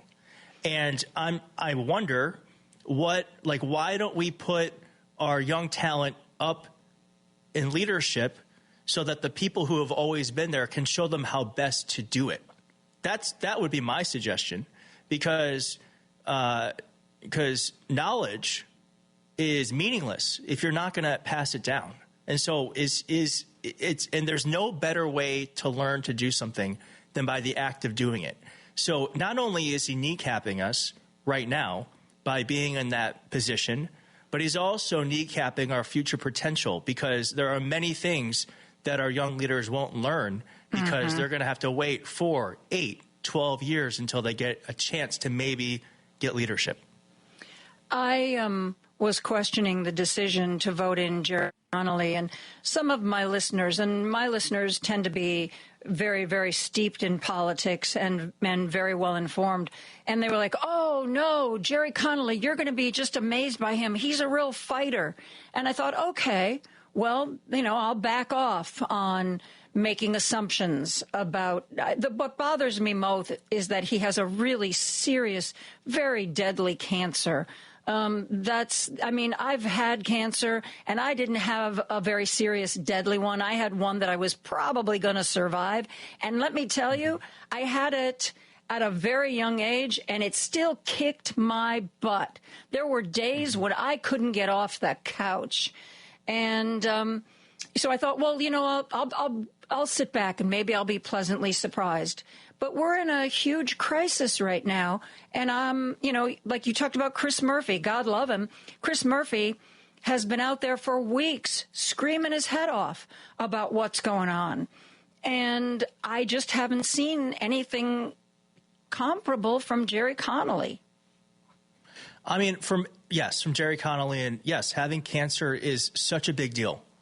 And I would want him to just focus on that and getting better. And you're right, like the treatments are not fun. They're not a joke. And not only that, but Chuck Schumer, I don't know. Did you see this bill he came out with yesterday? The Stop the Steal bill that's going to recognize that it's illegal for what Elon Musk is doing. Which one problem? First off, it's already illegal. What is a bill going to do that can't pass the Senate or Congress, and even if it were, or the House, and if it were to, the president's not going to sign it. Yeah. And, though stop the steal. It's like, what? Well, that's Congressman Pocan from Wisconsin came out with the Elon Musk bill. And every word of that, it turns out to not stealing our government, not being able to have if you're a government employee, you can't have government contracts. There's a certain value in doing something, even if it's just a publicity stunt. If you need to get media attention for an issue or focus media attention for an issue, or even just look like you're not rolling over. I understand, waging a battle you're going to lose. But it just seems that for Chuck Schumer, who is the leader of the Senate, there should be a plan. He should be gathering up all the Democratic leadership and making a plan. How are we going to fight Trump? Okay, we're going to slow down. We're going to use procedure. We're going to demand a quorum. We're going to demand a roll call vote. We're not going to agree to any cloture votes. I think that would be a better use of his time. But, at least he's doing something. Can we hang on to that, Keith? He's doing something? I mean, it's like it's the 90s. It's just, this is just not like we are truly in a crisis. I believe, I don't know if you believe this. I believe we're in a crisis situation. I do too. There is an unelected billionaire who has brought hackers into the federal government computer system. And we don't know what they're doing. We don't know what they're taking, what code they're changing. Imagine if they went into the Capitol with guns. And they said, either you change these laws or we're shooting. We would say that is an act of terror, right? Well, how is that any different than Elon Musk going into the Treasury saying, let us into these computers, forcing their way in, and taking data and changing code? And so we're doing what? We're putting up a bill that just doesn't. It's just not working for me right now. Yeah. And I hate criticizing leaders because they deserve our respect. They've been there a long time. But we are in a crisis situation. Either step up or get out of the way. We have to figure this out. Yeah.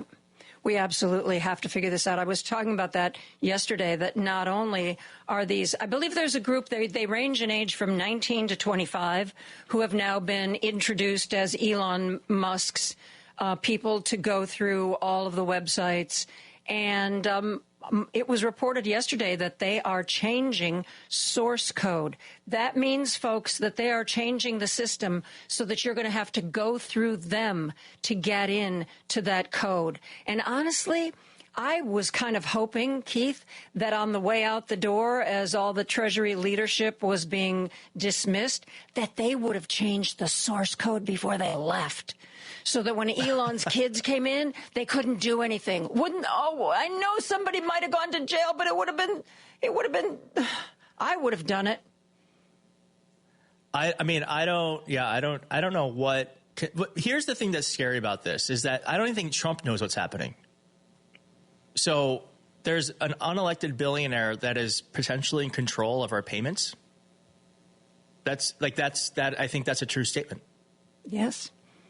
So it would have been nice if Treasury could have done something else, but I don't know why we let them in. I don't know. It's just so interesting how when you need leaders and it's just everyone's bending over. It's crazy. It is crazy. It is absolutely 100% crazy. And the heartbreaking thing is, that there are Republicans in elected office who really know that this is crazy and this is awful. And they just don't have the spine of a John McCain, or I'm dating myself now, of a Barry Goldwater to say, yeah, this is my party, but you're wrong and you shouldn't do this and I won't support you in doing this. You'll have to look.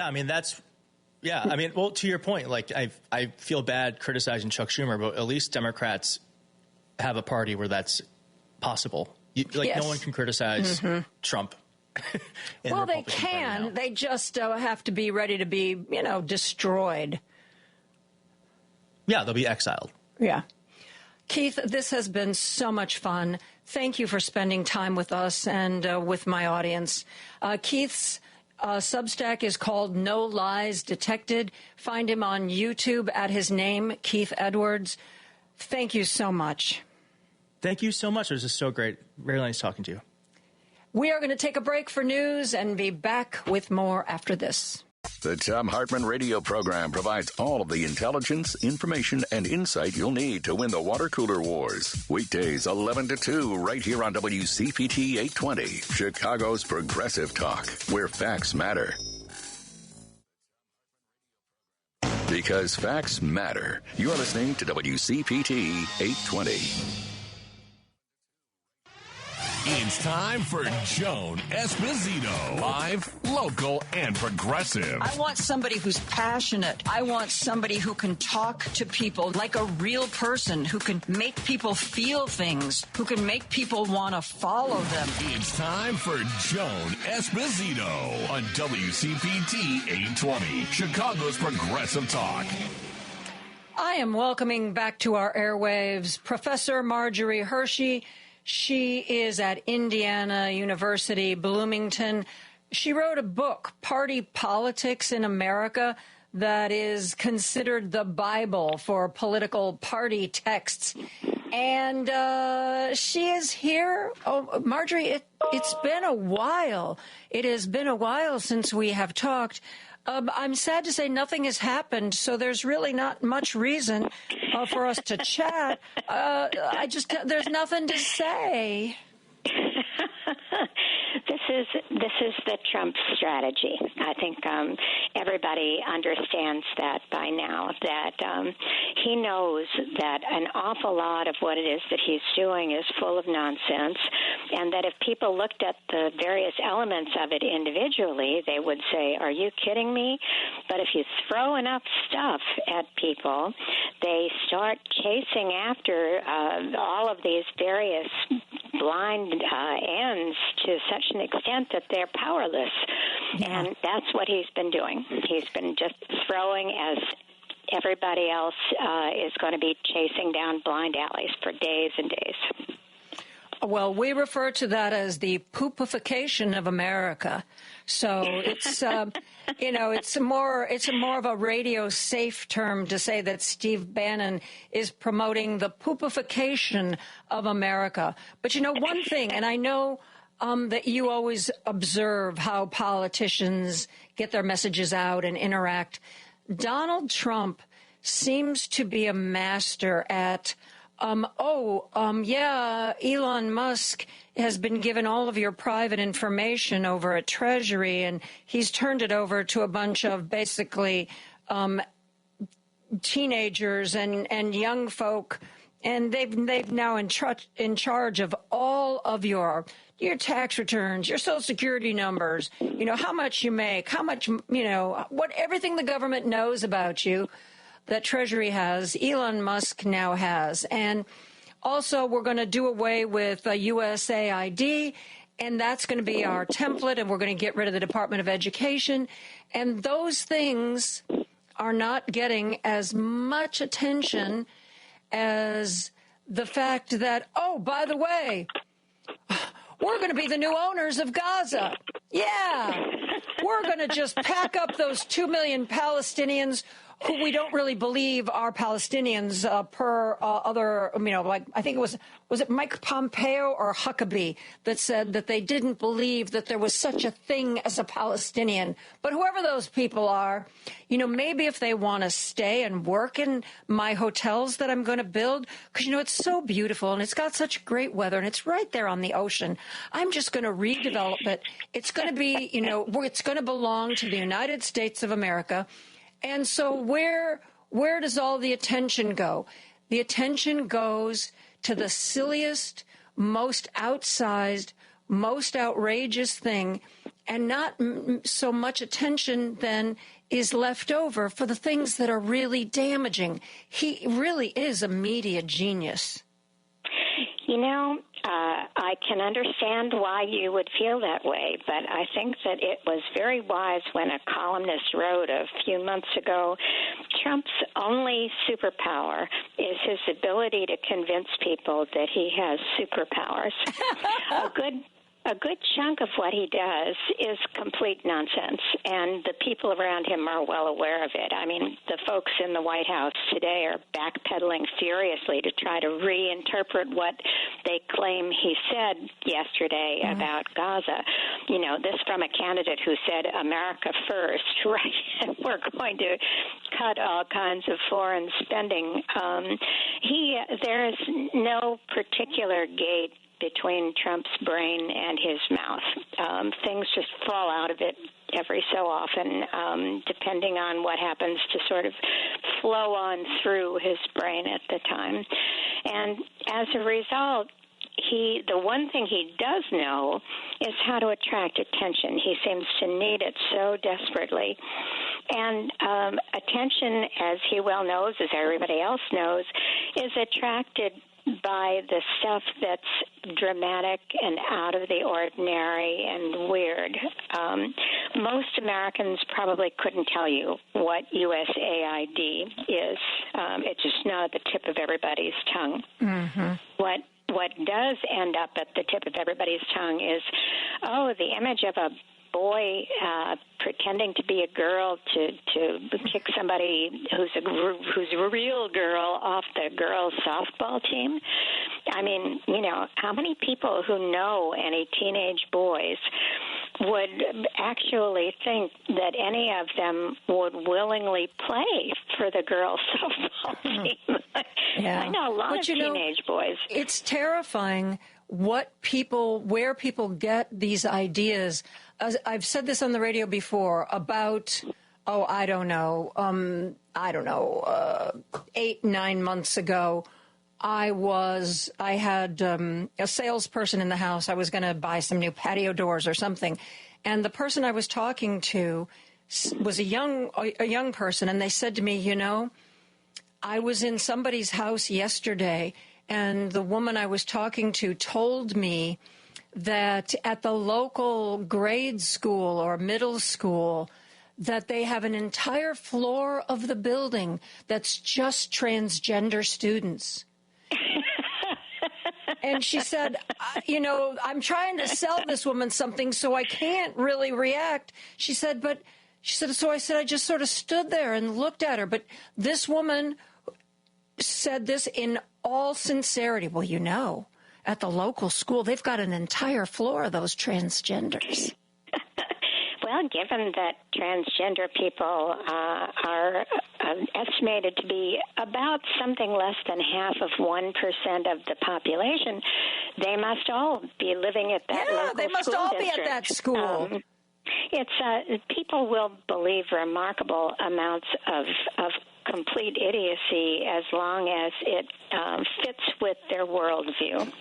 And there's an awful lot of anxiety floating around right now, and understandably. I mean, we've just dealt with a pandemic that killed over 1 million Americans. That was a pretty scary time. The times continue to be scary, and at times like that, people who have more feeling than they have knowledge are very likely to adopt attitudes that if they sat down and thought about it and were challenged by anybody, they would say, that probably doesn't make any sense. But because they are so strongly convinced that the world is going to hell, they're willing to accept those. Just like the people who say, I heard a friend of a cousin of mine said that there were people who are called furries who have been given litter boxes because they think they're cats, When you actually ask these folks who precisely said this and where exactly is it located, and can you come with me there so that we can look and see if we can find it, you discover that these things don't exist, just like the $50 million worth of condoms being sent to Hamas in Gaza were simply something Trump pulled out of the air. But he well knows that it's going to take an awful lot of effort for somebody to try to track down the fact that this is pure nonsense.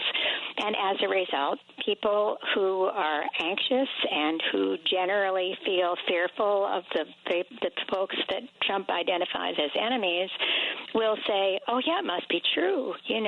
The president said it. They probably didn't believe it when the president said it and the president was Obama, but that's another story. Well, that's because that man wore a tan suit once, and we know that means he is untrustworthy. Remember that when that was like the big scandal of the day? How unpresidential to wear a tan suit. We need to take a break. When we come back, though, Marjorie, I want to talk about this idea that Donald Trump, which I agree with, spouts pure nonsense.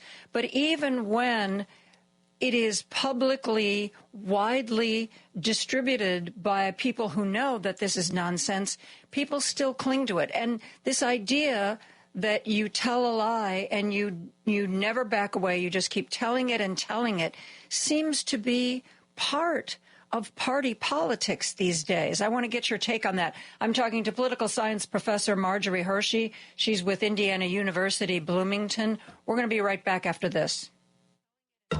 Choose Views with Richard Chew. Right now, what we definitely have to agree on is that we have to stay connected and we have to fight forward together. My life's work has proven to me, beyond a shadow of a doubt, that when we do come together and we fight together to move forward rather than fighting against each other, that we get stuff done. And it sticks and it's lasting. Richard Chew, weekday mornings at 6 on WCPT 820. Hey Google, play WCPT. Streaming Chicago's progressive talk from TuneIn. Now back to Joan Esposito, live, local, and progressive on WCPT 820. And I'm joined by political science professor Marjorie Hershey with Indiana University in Bloomington. We were just talking about the fact that Donald Trump regularly spouts nonsense. Nonsense like they're eating the cats, they're eating the dogs in Springfield, Ohio. Even when every person in a position of elected power in Springfield, Ohio, regardless of party, came out publicly and said, this is not true. This is not happening. The woman who originally apparently set off this blaze with some weird Facebook post went on Facebook and apologized. I didn't know where this came from. It was not a legitimate source. I'm really sorry. It's not true. It's not happening. And yet Donald Trump never backed away from their eating the dogs and their eating the cats. And this wasn't something that took a great deal of effort to investigate.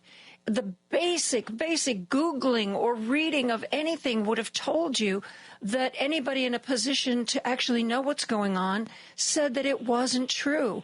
And yet he stuck with it, and yet people continued to believe it. Please explain that to me, Marjorie. Well, I hate to tell you, but most people really do not do their responsible duty as a democratic citizen. And a democratic, I mean a small d, democracy. So in the end, it's really our fault. As Pogo once said, in the end, we have seen the enemy and they is us. The problem is that we view politics and governance more in terms of entertainment. We don't want to spend the time to learn much about what the Department of Treasury does, what various other kinds of parts of the federal government and the state government and the local government do. We'd rather watch basketball. And that's perfectly understandable. The problem is that democracy goes hand in hand with education. Thomas Jefferson said a very long time ago that basically democracy requires citizens to be educated, citizens to learn how their own self-interest and what it is that they want from government relates to everybody else's wants, so that they come to understand that they're not the only person whose wants exist, but that they have to compromise and negotiate and understand other people as well as what it is that they want. So in the end, the problem boils down to us. It's just not going to be the case that most of us are going to spend any time Googling whether or not dogs and cats are being snatched out of their fenced yards and being eaten in Springfield, Ohio. Rather, politics can inflame us to the point where we are willing to be affected by these symbolic appeals in a way that can lead to our doing things that we would never have intended if we had thought very rationally about them. You know, one thing that I've never asked you, you know, your book, Party Politics in America, has been widely read for more than a decade. In the time that you've been studying party politics, how have they changed, Marjorie? I think that the essence of politics has not changed, but the parties' coalitions have definitely changed. It used to be in the mid-1900s, a time when probably a number of people who are listening at least remember or have heard about. This was a time when both parties were very, very broad. They both ranged from conservatives to liberals. The Democrats had conservative Southerners who were white Southerners who were part of the party, as well as Northern liberals. The Republicans actually had a liberal branch that was largely located in the Northeast.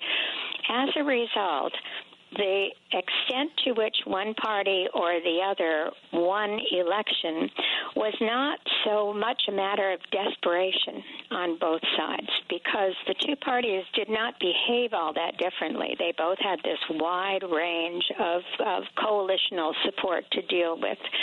What happened since that time is that the two parties have polarized.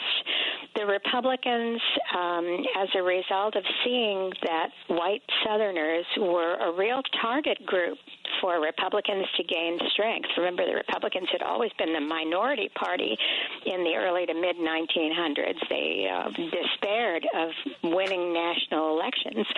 But they began to look at white Southerners, who were often conservative socially, as a real opportunity for them. And as a result, the Republican Party switched its stance on civil rights, on women's rights, to be more conservative, more right-wing on both of those, to pick up white Southern support. And they succeeded. As a result, the Republicans lost their liberal wing. And in consequence, over time, those white Southerners moving into the Republican Party made it more consistently conservative. So now we do have one party that is consistently conservative to right-wing and another party that is liberal to moderate. About half of Democrats call themselves moderates, another half call themselves liberals. That has raised the stakes. When one party wins, the other party is likely to see real losses in terms of policy in a way that was not the case in the mid-1900s. And that raises the intensity. It raises the temperature for everybody. On the other hand, it helps us clarify what the parties stand for so that we know better what it is that we're getting when we vote for a particular party. And I may be a Pollyanna, but my suspicion is that there are a lot of people who voted for President Trump who are going to discover that what they thought they were voting for is not what they're getting. Well, that's already been happening. Earlier in this week, I played a sound clip of a Venezuelan activist from South Florida. It was a story done by a local NBC station in Miami-Dade, which went for Donald Trump by 10 points. Miami-Dade County in South Florida, 10 points. They went for Trump. And this woman was at the podium. They called a press conference because she said, we've been betrayed. We've been more than betrayed. Republicans told us that the temporary protected status of documented Venezuelan immigrants would be protected, and now we're part of the whole deportation process. They lied to us. And, you know, there's a lot of people who were reposting that interview going like, we tried to tell you. We tried to tell you that they were lying.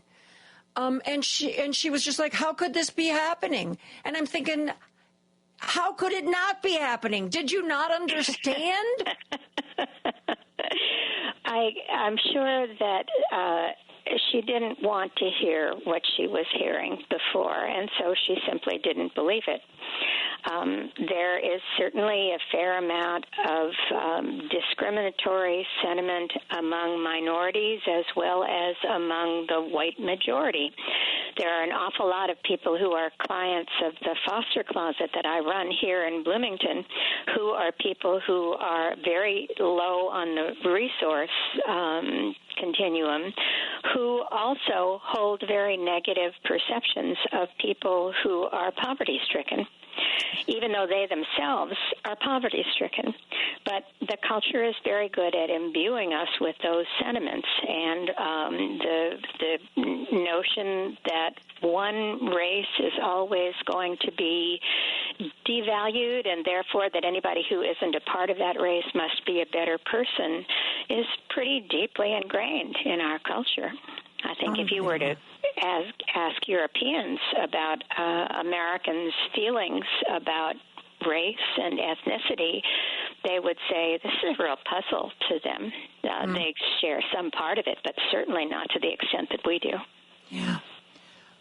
Always a pleasure. Political science professor Marjorie Hershey from Indiana University. Thank you for always being a voice of reason on our program. You're most welcome. Stay dry. Yes, indeed. We are going to take a break. When we come back, Rich Eberwein is going to be here with stories that we might have missed from Heartland Signal. This is Chicago's Progressive Talk, 820 AM, WCPT Willow Springs, and online at WCPT820.com, where facts matter. Joan Esposito, live, local, and progressive on WCPT 820. Our digital arm, our sister here at WCPT, is heartlandsignal.com. There is a lot of good reporting on heartlandsignal.com. That's also where you can find our good friend Jennifer Schulze's opinion pieces on heartlandsignal.com. Rich Eberwein works the news side of Heartland Signal and spends time with us once a week to bring us stories, 3 stories we might not have seen. Rich, how are you? Oh, I'm as good as it can be expected, I guess. Yeah, I think that's a fair response. Getting used to the, daily dose of lunacy from the Trump administration. I was pretty young when the first administration was happening. I didn't follow politics as much, so it's fun. It's fun. It's a lot of fun. It can be very exhausting. A word from somebody who's been through a lot of political regimes. You got to pace yourself, Rich. Oh yeah. You can't just, give all of your energy on one day, because that's not a workable plan. Yeah. So what have you got for us today? So today we are taking a look at U.S. Representative Derek Van Orden. He's a rep up in Wisconsin. He's the angry man. He's the angry man. One of many. So this morning he was on Newsmax discussing Donald Trump's latest controversy, which was, his plan to put U.S. troops in the Gaza Strip and, quote, take it over. So, if you didn't hear about that, that was his latest plan to, So he's all in on the Trump resort plan for Gaza. Yes. Despite the fact that this would, critics are saying this would probably drag the United States into another prolonged conflict in the Middle East and, the kind of thing that Trump campaigned against to, end completely the... Well, I don't know if anybody told Derek, but Trump's actually tried to be... his people are trying to walk that back today. Because Trump said, I talked to a lot of people. Everybody thinks it's a great idea. Right. Well, apparently the only person he talked to who thought it was a great idea was Benjamin Netanyahu. Right. Benjamin Netanyahu thought it was a great idea, but literally every other country in the Middle East and every country who's weighed in on this in Europe, they all think it's a very bad idea. Yeah. Very bad idea. Near universal opposition. You bet. So with that being said, Derek Van Orden went on Newsmax this morning and defended the policy idea and attempted to package it as a way of Trump trying to foster peace in the region. And we have a clip of him discussing this. So we will do everything we can as a nation to bring peace through strength in the Middle East. And if that means taking a different approach to the Gaza Strip and having the United States military there, then that's exactly what that means. And our adversaries around the world better understand nothing is off the table when it comes to Donald Trump's leadership around the world, period. Rich, I got an email from Courtney Rice, who works for the DCCC, and she actually said that there was another reason to be leery of Mr. Van Orden. Apparently, he's also all in on the Mike Johnson goal of getting rid of the Department of Education. Yeah. That's apparently let's face it, Rich, he's just all in. He's just a happy warrior. There is, at this point, there's very little that Trump can say or do that Derek Van Orden won't support, it seems, no matter how atrocious or hypocritical it may seem. These are the same Republicans who couldn't stop regurgitating the America First agenda and removing American foreign intervention to stop endless wars abroad. But when Donald Trump sees an opportunity to develop a massive construction project, Van Orden is on board with using the U.S. military to get that done. Innocent people be damned, I guess. Donald Trump does a lot of crazy things to play to his base. And I think that's what Van Orden is doing, too. Because let's face it, there are parts of Wisconsin that are extremely MAGA. And I think that's... And I also think by coming out and supporting all of these ideas and trying to remind his voters that he's all in on Donald Trump, maybe, just maybe, he distracts them from the reports of his very, very bad behavior as a human being. Yeah. And... Van Orden, to your point, is he represents a toss-up district in Wisconsin, so he is constantly trying to placate to the MAGA base and Donald Trump's positions, but he's honestly a very vulnerable politician because he only won re-election in 2024 by about 12,000 votes, by less than 3 percentage points. So, the voters in that district need to realize that this is what you're getting with Derek Van Orden. There's very little Trump can say or do that he will not just blatantly support, despite previous pledges or, statements. Mm-hmm. Well, I'm glad you're on the Derek Van Orden beat, and I'm not. So thank you for taking that. It's certainly for me. Certainly an interesting beat. I'll say that. So the next story I had was, while Trump is engulfing controversy with things like the Gaza policy or the federal grant freeze, like one of the things behind the scenes, I think, is kind of getting buried in the news just because there's so much happening, is what Trump is doing with the EPA right now. So last week we wrote up a story about how the administration is rolling back Environmental Protection Agency initiatives to limit PFAS chemicals or forever chemicals. So the Biden administration was, implementing this policy to roll back the amount of these, forever chemicals that are being discharged into, whatever products or into the ecosystem, if you will. And the Trump administration decided to get rid of this policy, even though, again, another stark contradiction of the Trump administration.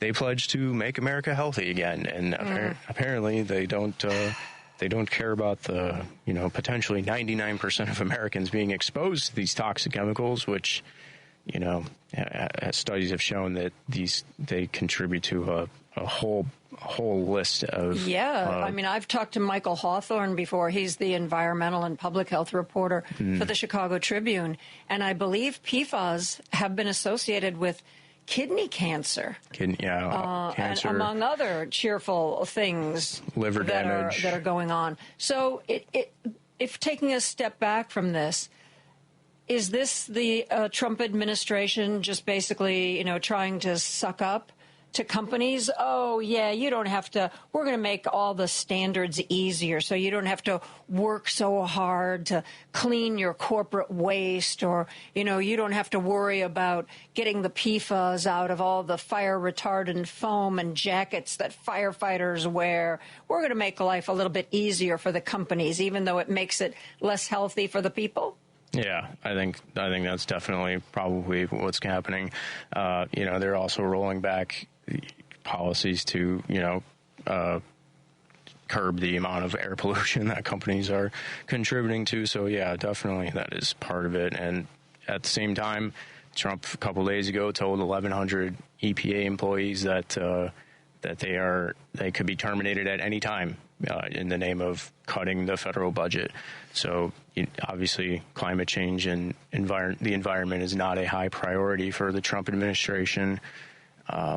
And despite that, there are some states that are taking steps at the state level to combat the forever chemicals, while the federal government now is moving to withdraw from those types of policies. It's so timely that that this is coming out. I don't know if you saw yesterday, there was reporting of a study that came out of the University of New Mexico that found that when they did autopsies, they found 7 grams of microplastics in human brains, which is 50% more than the similar studies found in 2016. So in less than 10 years, we have increased the microplastics in our brains. And I'm not a doctor, but I'm suspecting that that's a bad thing. Yeah, I mean, it's everyday items could have these chemicals, like pots and pans and things. And, the Illinois state government is currently taking up some policies to limit to, well, first there was one to for companies to disclose what products have these chemicals in them, and then also limit the sale of products that do have them. It's at least some state governments are taking action on this. Illinois, Michigan, Minnesota are some of them in the Midwest. So that gives me some, good feeling. Well, we're just with Donald Trump as president, we're going to have to work harder than ever to educate ourselves. For those of you who wonder why you're starting to see a lot of metal water bottles, people who like to carry water bottles wherever they go, because they're not buying the single-use plastic water bottles from the grocery store anymore, and frankly, not even in most places using reusable plastic bottles. But they're starting to, go to metal. People are getting rid of some of their plastic kitchen utensils. We're going to have to do our own research and protect ourselves because the Trump administration sure isn't looking out for us. For sure.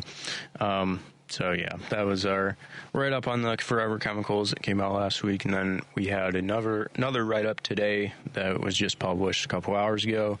Another Oklahoma bill that we wrote about, sponsored by a Freedom Caucus member named Dusty Devers. We've heard that name before, Dusty Devers. Yes, he's a very memorable name, very memorable guy. What's he up to now? Has a lot of fun ideas.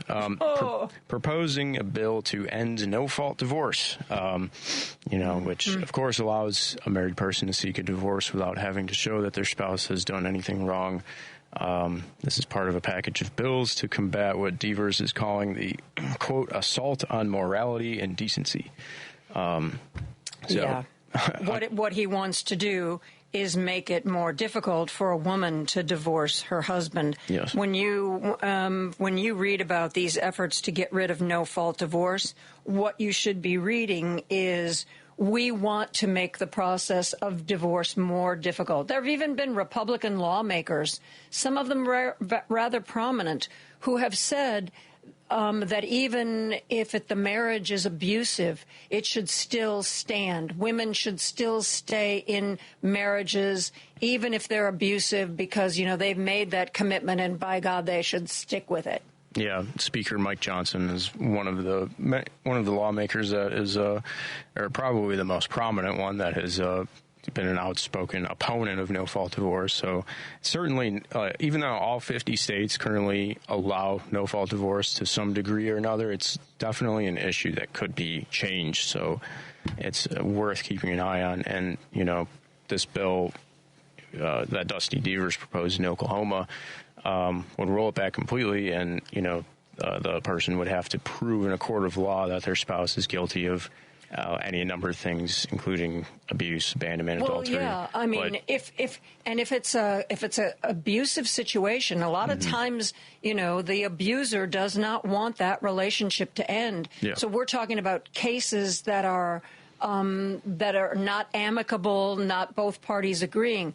I'm old enough to remember back in the day when there was no-fault divorce, and when there were two people who just realized they were not suited to each other, or they had grown apart, they actually had to decide, well, are you going to accuse me of infidelity, or am I going to accuse you of infidelity?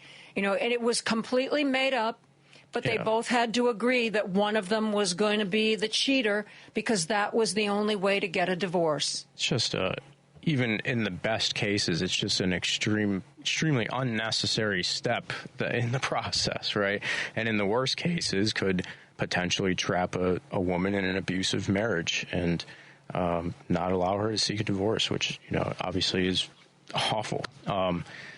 No-fault divorce has become mainstream over the last, 50 years or so. Ronald Reagan, of all people, was the first governor to sign a no-fault divorce bill into law in California. He's implementing it back in 1970, and he called it a, quote, step towards removing bitterness between a couple that is harmful to their children and society. So I feel like if you're opposed to Ronald Reagan's take on this, you must be pretty far to the right on the political spectrum, and Dusty Devers certainly is, and he is, in addition to this kind of thing, he's introduced bills to completely abolish abortion, and He regularly espouses Christian nationalist rhetoric, which we've covered on Heartland Signal before. So this is just an example of what the most conservative lawmakers at the state level are thinking and proposing for their constituents. Thanks for staying on top of all these stories, Rich, and for bringing them to our audience on a weekly basis. Really appreciate your work. Of course. Talk to you, Joan. Okie dokie. We're going to take a break and wrap things up right after this. WCPT 820, Chicago's Progressive Talk, where facts matter. If you are interested in buying a new home or refinancing, or maybe you're a financial planner, a CPA, or even a divorce attorney, your mortgage professional might not be returning your calls because they're no longer in the business. 165,000 mortgage professionals didn't renew their licenses. That's over the last 24 months. So you should call Team Hochberg. That's what I do. While other companies have been shutting down, Team Hochberg has been adding loan officers. They're stronger than ever, and they'd love to have your business. In the past 24 months, the last 2 years, mortgage companies have closed. 165,000 loan officers exited the mortgage business, while Team Hochberg has expanded and is stronger than ever. If you'd like to work with somebody like that, do what I did. Call 855-563-2843 or go on your computer, 56david.com. That number again, 855-563-2843 or online, 56david.com. Lower.com, equal housing lender, NMLS 1124061. Joan Esposito, live, local, and progressive. Every weekday afternoon from 2 to 5 p.m. on WCPT 820. I would like to report that the fire that has been seen across the country today, no, not like an LA fire, like a political fire, like fire in the belly. The grassroots protests and calls to congressional and senatorial offices are paying off. Politico reported just a couple of hours ago, Congresspeople Judy Chu from California and Gwen Moore from Wisconsin barged into House Speaker Mike Johnson's office unscheduled today and challenged him about Elon Musk's team gaining access to a sensitive payment system at the Treasury Department. Their intrusion, this is Politico.com, their intrusion amid an escalation of Democratic backlash against Musk's sweep through the federal government came shortly after Treasury Secretary Scott Bessent arrived at the Speaker's office to talk about how to implement President Donald Trump's tax agenda. Gwen Moore from Wisconsin said Bessent was not in the room when she and Chu confronted Johnson. This is what Judy Chu said. Gwen Moore forced her way in there, and then I got to go in right behind her. And she was already confronting Speaker Johnson about Treasury Secretary Bessent and the stealing of Americans' private information, tax information that should never be stolen and given to this billionaire, Elon Musk. Yes, it was Bessent, by the way, who gave members of Musk's so-called dodgy department access to the payments system. A person, this is still Politico, a person who witnessed the episode at Johnson's office denounced Chu's and Moore's actions. They were rude. They were aggressive. Gwen Moore posted just a little while ago on Blue Sky. This is the Wisconsin Congresswoman Gwen Moore. We were denied access to meet with Treasury Secretary Bessent. They snuck him in the same way they're stealing our data, the back door. Speaker Johnson admits that even he doesn't know what Elon Musk and his cronies are doing with your sensitive information. You go. And by the way, here's something from Senator Patty Murray. I just came off the floor after speaking for an hour. I refuse to let Republicans confirm Russ' vote as the easy way. So we're holding the floor through the night for 30 straight hours. Voigt has shown he'll ignore the law and Constitution. I will be voting no tomorrow. The people who are going to be leading some of the agencies you might not be that familiar with, Office of Management and Budget, Treasury, what they do, we're now learning, is much more important than we ever realized. But I think that, Patty Murray, yay. Judy Chu, yay. Gwen Moore, yay. I want to see more of this. I want to see more of Democrats standing up and saying, no, we're not going to go along with this. We are not going to make it easy. You are going to have to fight tooth and nail for everything that you are trying to accomplish.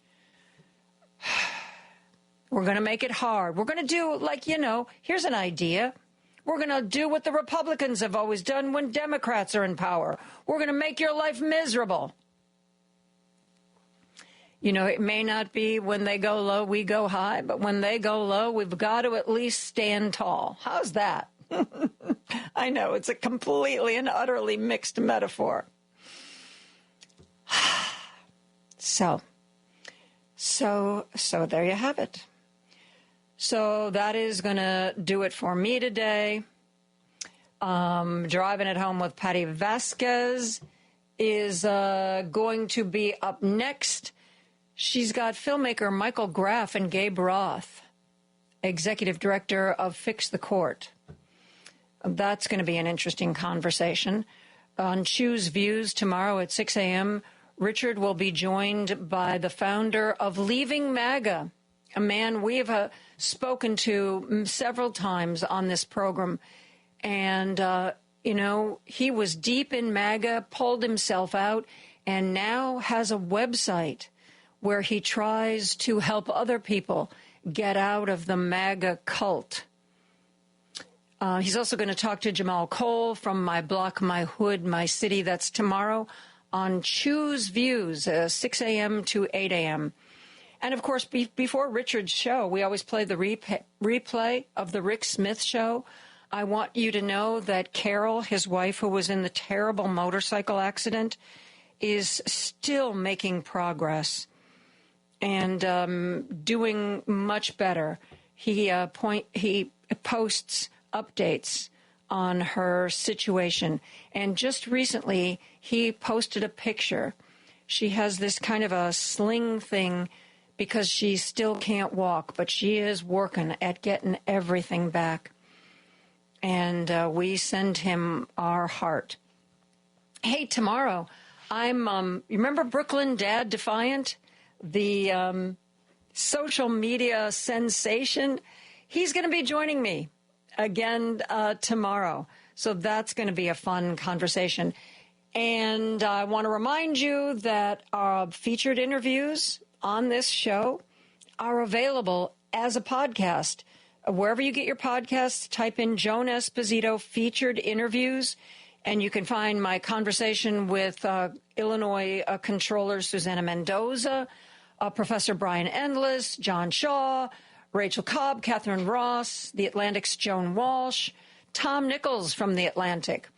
Joan Esposito featured interviews are available wherever you get your podcasts. And if you miss a show and want to hear the whole thing, look for Joan Esposito full episodes.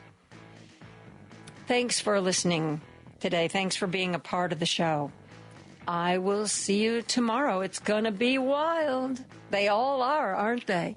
Have a great evening. Good night.